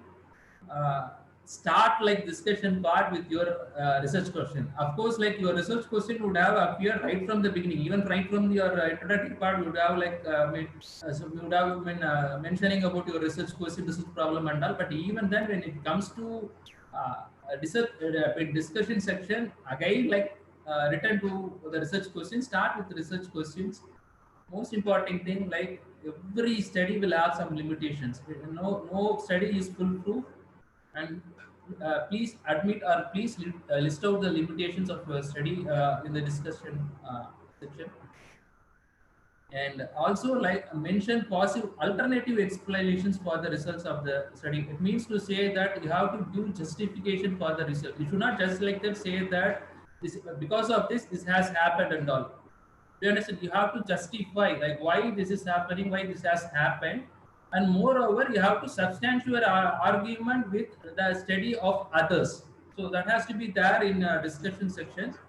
And the next one is compare your research results to the results of other studies on serving. That's why I talked about that particular point. And conclude by explaining the importance of your study. Like every study in one way or other way is important for policy making. I mean, that has to be there basically. Highlight that particular aspect, and also like give suggestions for further research. And like if somebody is like reading your PhD thesis or research article and all, like suggest them like there are like things that can be done with the problem that has been taken by you, and that will be helpful for the research to progress. And after introduction, after methodology, after results, after discussion, like finally you have to start writing the abstract. And some people have found out like they will start writing abstract, and then they will they will start writing about the body of the report and all. That should not be the case. And please complete your paper, or at least like try to finish the skeleton of the paper, and then like write the abstract. Okay, so that is the thing. And establish priorities. Priority in the sense like you should tell like what kind of statistical tools that you're going to adapt, like source of data, what is the main results you are deriving out of this study. All these things has to be there in the abstract. And of course, like word limit is there, and of course, like there are no specific word limits. Like people say 200 words and all. Like it all depends upon the guidelines. It depends upon, it varies from journal to journal. Some journal like ask for like 200 words. Some people say like 300 words. Of course, like for third point, you better like go through the guidelines given by the journals. Like whatever like word limit they are prescribing, stick on to it. Like that is one way of like getting published your article in a much easier manner. Okay, and so okay, you have written your paper, so everything is done. Like the next most important thing is plagiarism. Either you submit your PhD thesis or either you submit your research article to a journal. What they will do is that first they will check the plagiarism level, and before plagiarism level, like you should know about two things. Like one is like fabrication and falsification. I mean, some may wonder like what is this fabrication and falsification? It is, types of scientific misconduct, and which is not ethical as well. What is fabrication?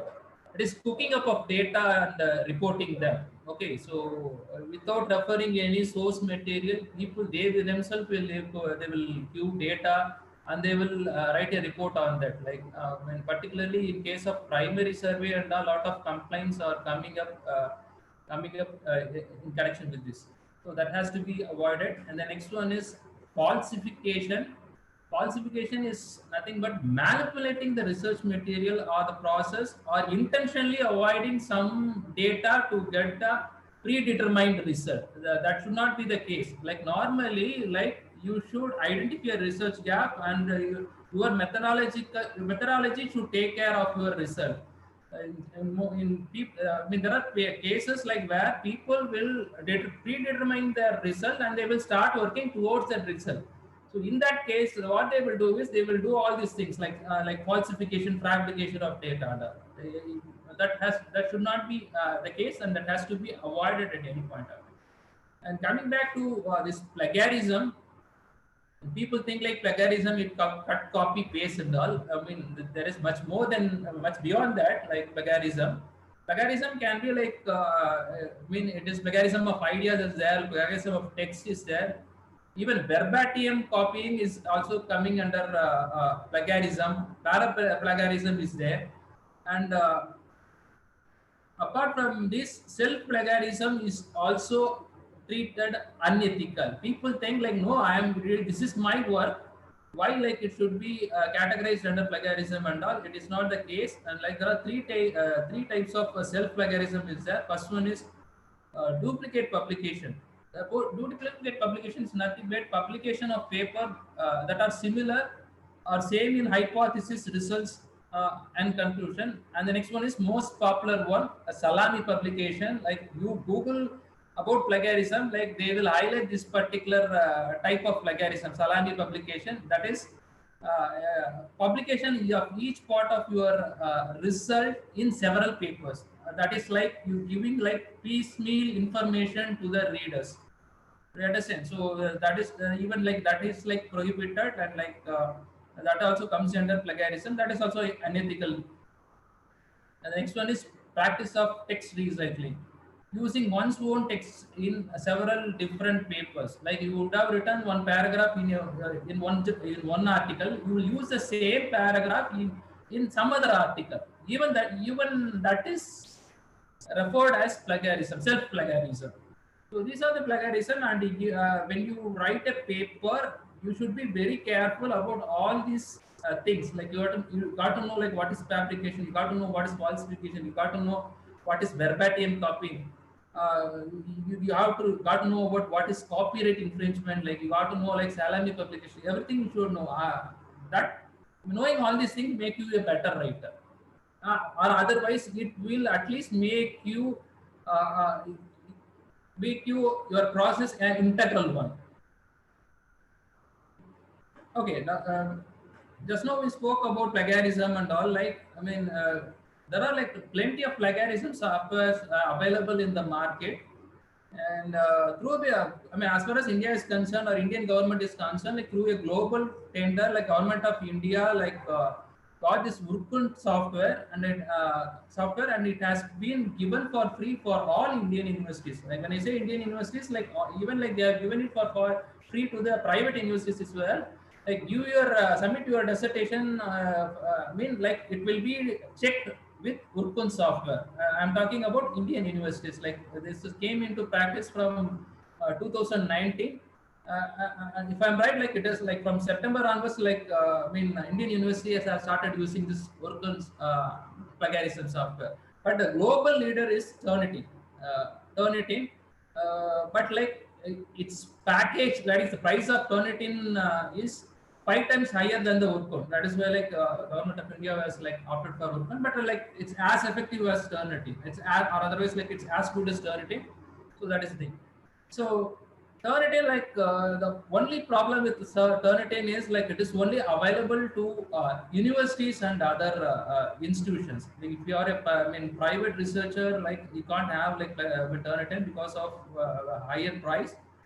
But a good alternative to Turnitin is like a Scribble plagiarism checker. Do you understand?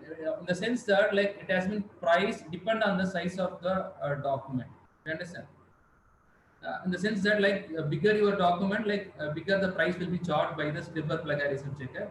And again, like this Scribble plagiarism checker is a product of Turnitin. Like I mean, keeping students community in mind, they have launched this particular plagiarism software. Next comes like Grammarly. The focus is on spelling and grammar too. And additionally, it offers plagiarism checker as an additional service. Like when that is a thing. And if you are on a budget, like really on a budget means like the following are the best available options in the market: Qtext, Comparative Studium, Playgram, small C tools, search engine reviews and all. In fact, like Qtext, like it comes for a monthly subscription, as in the case of Zoom platform kind of thing. Like when monthly subscription is available, like in the case of Comparative Studium, like 1 day package is available, of course. But like maximum word limit is 7,500. Whereas plagiarism is again like a price per page. Whereas small C tool, search engine reports, and others are free softwares also are there. But I suggest you to opt for the first two plagiarism softwares because their database is vast. Do you understand? If you check the same article with two different plagiarism softwares, two different plagiarism rate will come.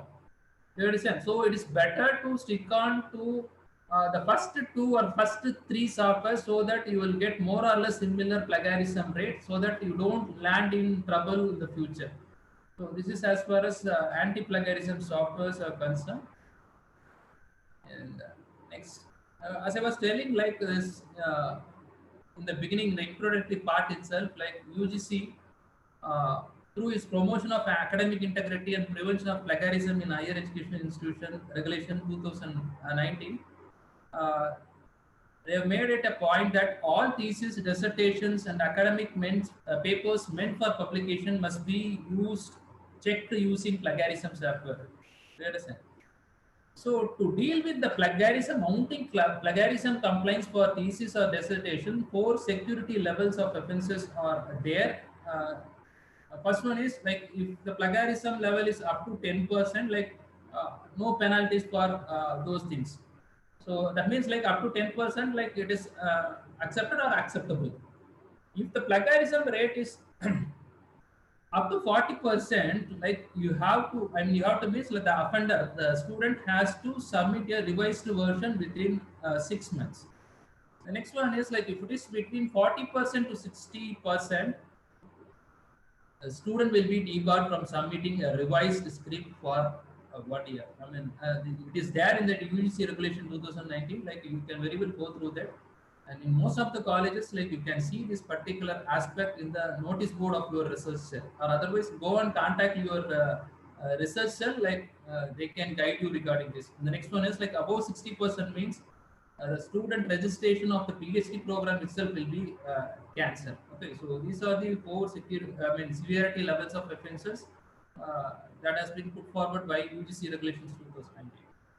The next one is like the previous slide was about like PhD dissertation and all PhD dissertation or thesis, and this one is about complaints coming from academic and research publications. If it is level 1 offense, means the offender will be asked to withdraw the manuscript. And if it is level 2 offense, the offender will be denied the right to have like 1 year increment, and debarred from further research supervision for 2 years. And if it is like level 3 offense, 3 offense means like 2 annual increments will be cut down, and the offender will be debarred from further research supervision for at least 3 years. And if you are a serial offender kind of thing, like you can practice something like that, means like it will result in higher level of penalties, including suspension and termination. So this is as far as UGC regulations 2018 about academic integrity and prevention of plagiarism. And when it comes to writing, like how to go about writing introduction, how to go about writing methodology, how to write results, findings, how to write discussion part, how to take care of plagiarism issues. And the next one is like how to write citation and all. And we have seen like people, like when you do a dissertation, you at least refer some 120 references and all. What people will do, all the researchers will do, they sit and type the entire 100 or 120 references. Or otherwise they will take those references to the DTP center and then they will ask them to type it. But even then, it's very difficult to type the citations, because like lot of full stop, comma, bracket, PP, all these things will be there, and it cannot be done like properly without any error. Typing a citation is, it's a very, very difficult process. To overcome this problem, like we have like 3 good free softwares available in the market. One is like Zotero, like it is a free and free and open source reference management software to manage bibliographic data and related research materials. The next one is Mendeley, a free reference manager that can help you collect references, organize your citations, and create bibliographies. The most important thing, like it is owned by Elsevier and it has been integrated with Science Direct, and its database is high. The third one is like Scribber citation generators. The only problem with Scribber citation generator means like it supports only this APA 6th edition and 7th edition, and also like MLA edition. Like there are a number of like citation types are there, like, but it supports only 2 editions. My suggestion will be like either opt for Zotero or Mendeley. Okay, let me not go verbose. Let me take a break from our PPT, and I'll do take you slight hands-up training, something like that. As far as Zotero is concerned, how it functions and all. Let's have a look at it.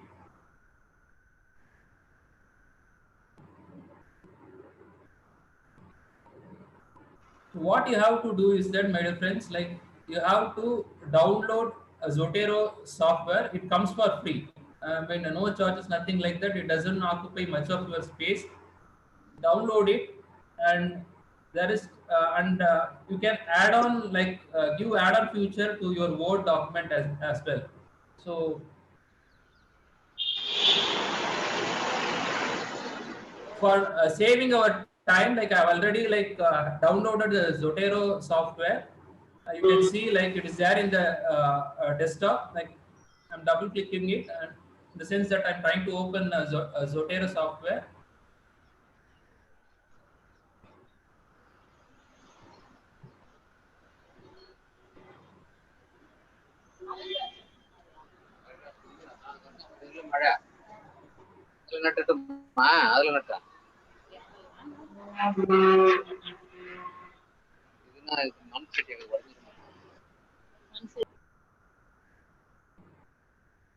Okay, that has opened.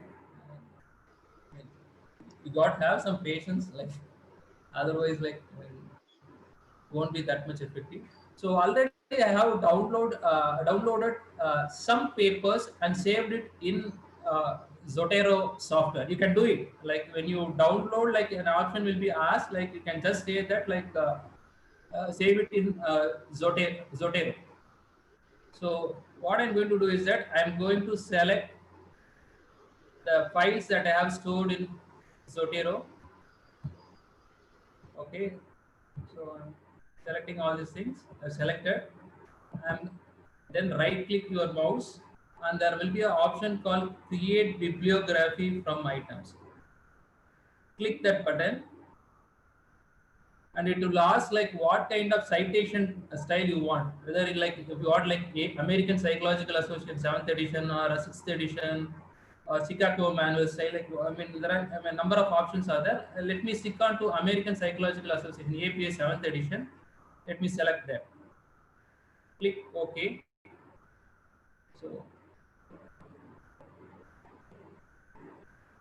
So now a file name untitled by bibliography like is open. Like save it in your desktop.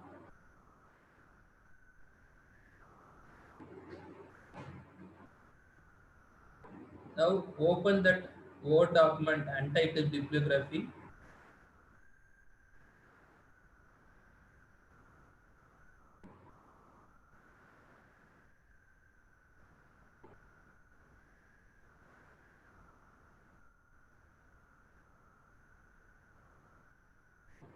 Exit one time. Yeah. See, you can see yourself. The references citation has been pasted over here. When I didn't type it manually, basically, that is the whole idea of using this particular software. Not only that, not only this, like there are a number of other features in this software. Okay, let me give some hands-on training. Like, okay, let me delete all those things. Okay.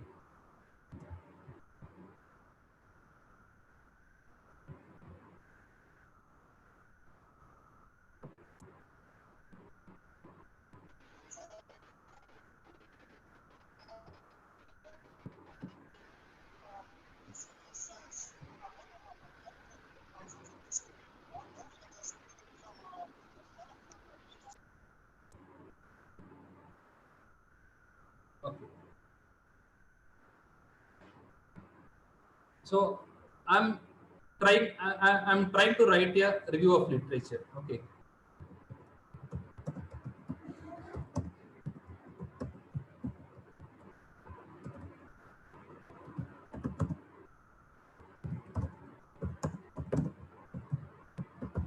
Okay. So I have written a literature review and I want to cite it. Okay. For which, like, what you have to do is that go to add edit citation, click on to that button, and again like this option will come up, and I am opting for APA 7th edition. Click on OK. Okay. Then like the screen will appear like this, and you have what you have to do is that click on that button.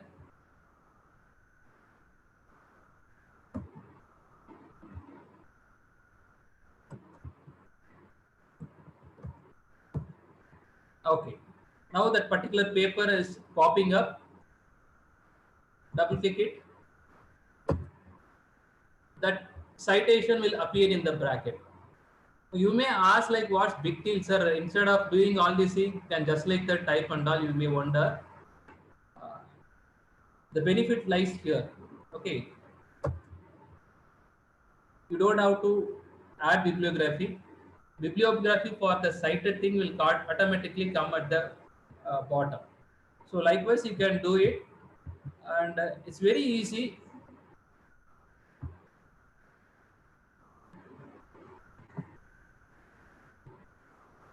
It's very easy to use. Only thing is that download it, explore yourself. Like number of ways are there, like in using this particular thing, and it saves time and it enhances your whole writing procedure.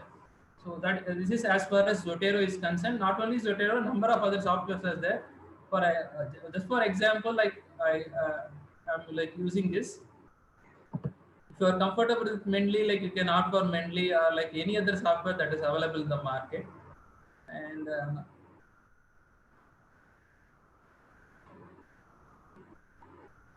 okay, now let's go back to our PPT. So, okay, the next one is the next part of my speech, publication ethics. See, when it comes to publication, it is not the sole responsibility of the author. Like everybody has to chip in the sense like it is the responsibility of all the stakeholders. When I say stakeholders, as far as publication is concerned, it is the responsibility of the author, it is the responsibility of the reviewer, it is the responsibility of the editor, it is the responsibility of the publisher. Even then, in what like it is also the responsibility of the reader. So all these put together only like form all these people are integral to publication ethics. So it has to be original.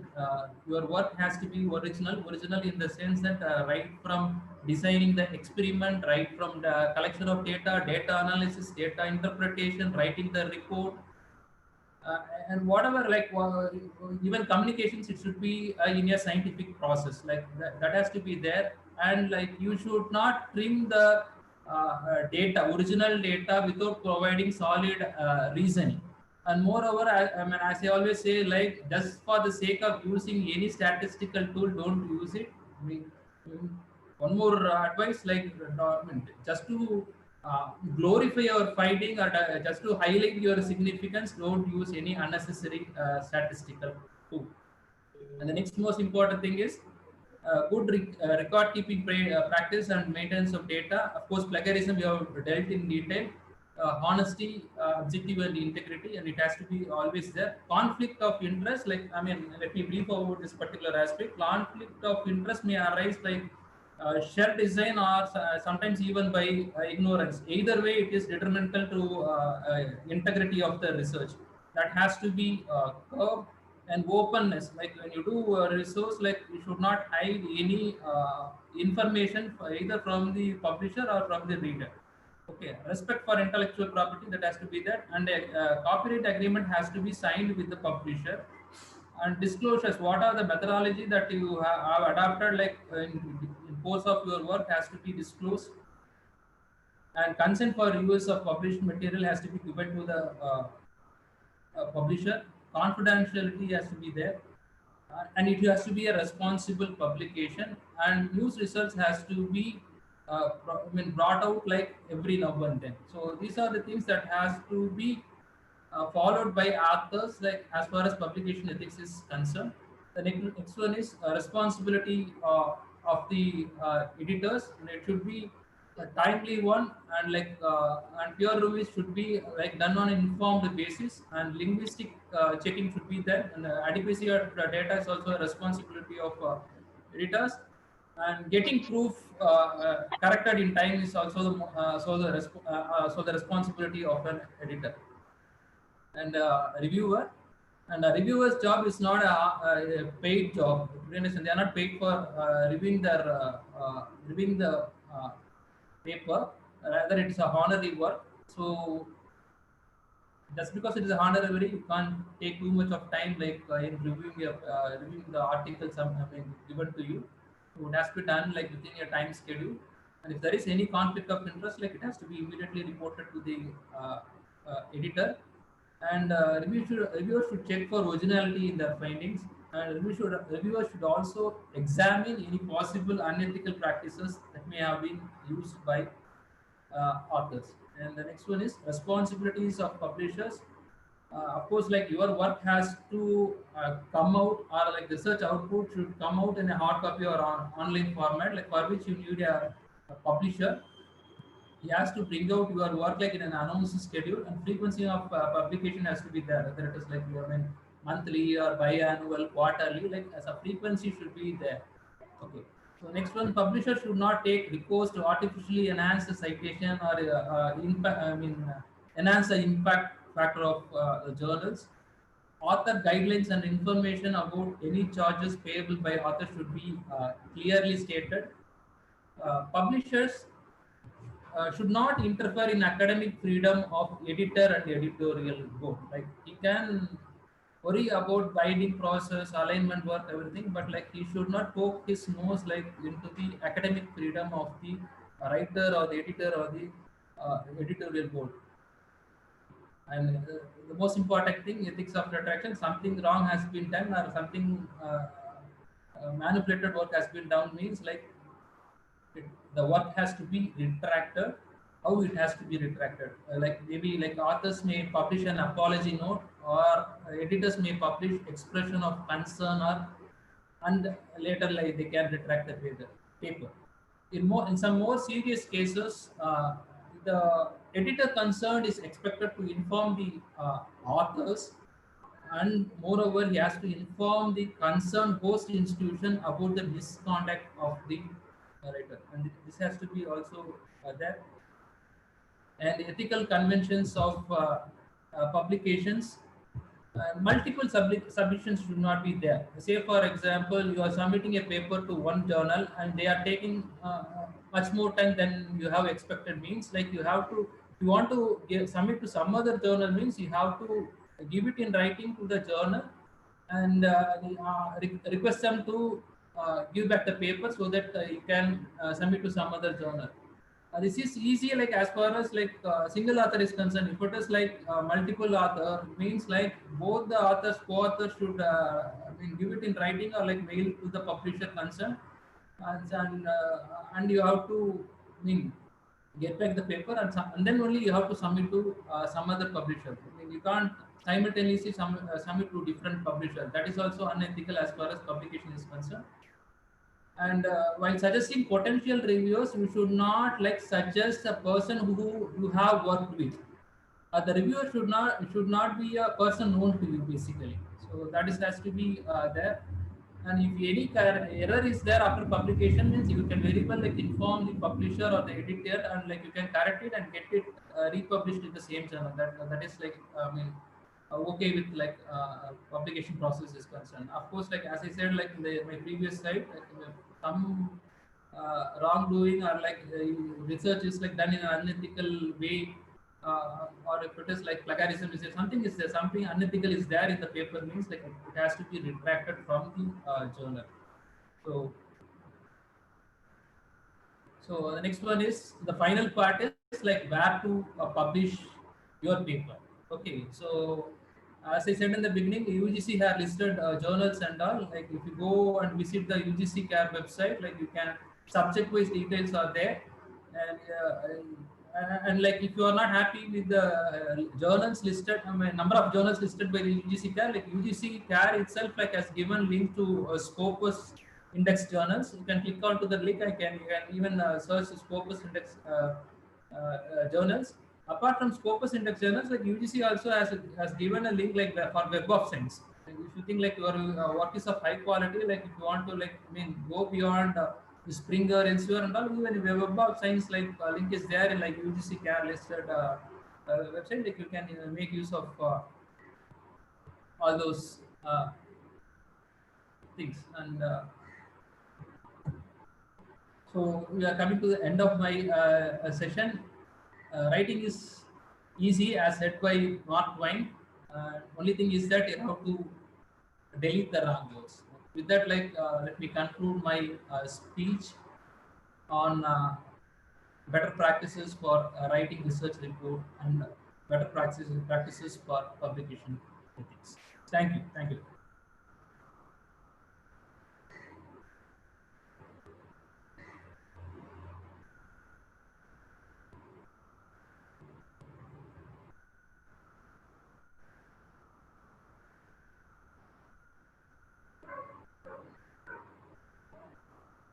Number one is how to find out pure research question based on the study area. If found out, will the government try to solve it? Can you able to hear, sir? Sir? You want me to answer, madam? So how to find out pure research questions based on the study area? Based on the study area. If found out, yes, sir. I'll try to finish. Will the government try to solve it? Not connected, not connected now. Okay, I mean, I think like okay, you have to identify the research gap basically, like that is the basis for doing a proper research.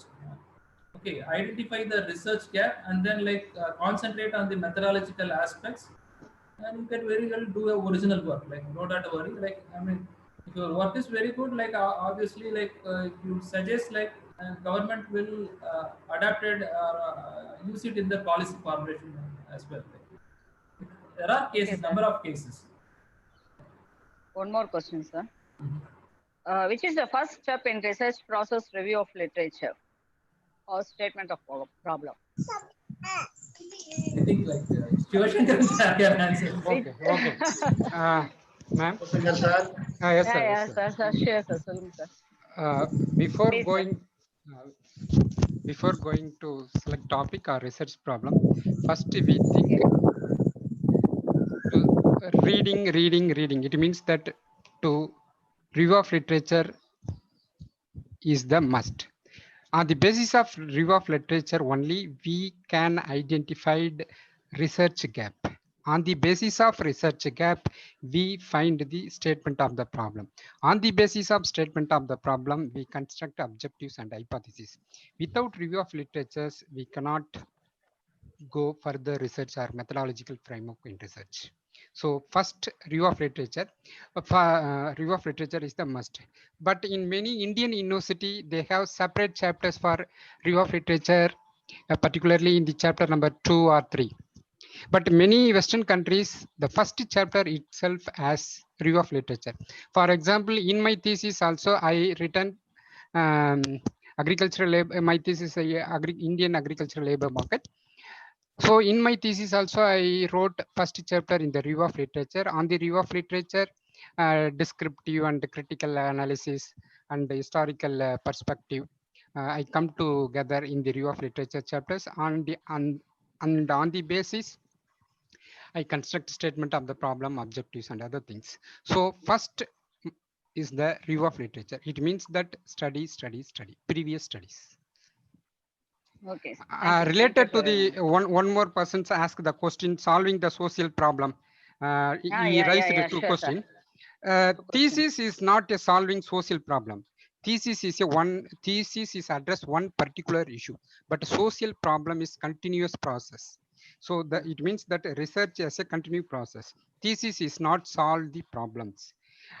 In addition to this, quality of Indian thesis is particularly in the social science research very bad compared to Western countries or Western researcher. We are very lagging. In the social science research in the entire globe, only UK and US has dominated. So Indian universities has very lacking behind. Any Indian majority of Indian thesis not the minimum quality. So that is the reason for this. Another one more question related to my topic. Yes. Descriptive research also summarize plagiarism.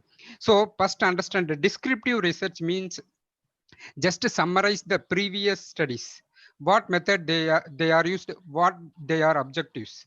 So if you use the same languages, definitely it shows the plagiarisms. So you change your languages. This is the to solve the plagiarism in descriptive review. Thank you, ma'am. Thank you so much, sir, for your all information, sir. Now it's time to welcome. Lot of thanks, sir.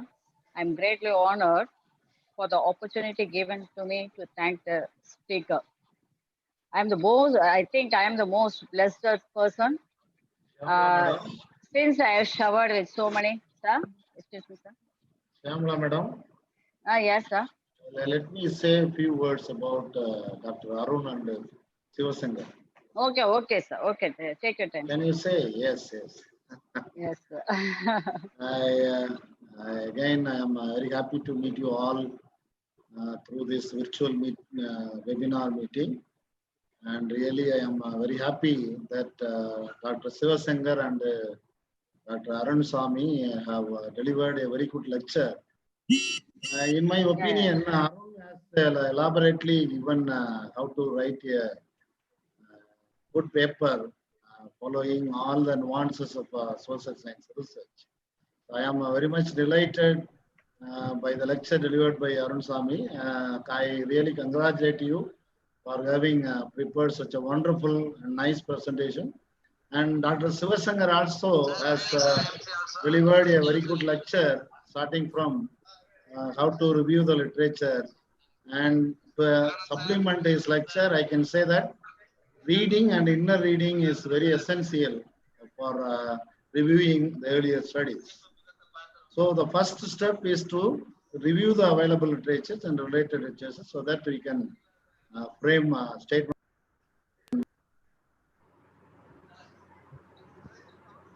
Lastly, you have to write the introduction chapter. As rightly pointed out by Arun Swami, we have to prepare the abstract, the last. For the thesis, introduction should be at the last step. This is my view. I am on behalf of the participants and on my own behalf, I really congratulate both the co-speakers for their excellent preparation, and they have done justice to their topic selected. Thank you very much. Thank you, sir. Sir, thank you, sir. Thank you so much. I'm certainly grateful to thank Dr. That is Sadasivam sir, Dr. Arun sir, Dr. Sivasankar sir, for instantaneously accepting my invitation as a resource person for this webinar program. I thank the participants of this webinar program for your rapt attention till the end of this lecture. My sincere thanks to Dr. Thirumalai sir, HOD of the Head of the Department of the Mathematics, the Government Arts College, Chennai, who initiated me to do this program. I will be failing in my duty if I do not thank the technician or behind this webinar. Last but not the least, it is my duty to thank the staff members of our economics department. I'm sure that is, I am very thankful to the administrator of our college for having permitted me to conduct this program and make it a successful one. Thank you very much for all the resource persons who have taken my invitation and you have come forward. Thank you, sir. Thank you. Thank you. ஆமா sir 12 பேர் வந்துட்டாங்க sir வந்துட்டாங்களா ஒரு CV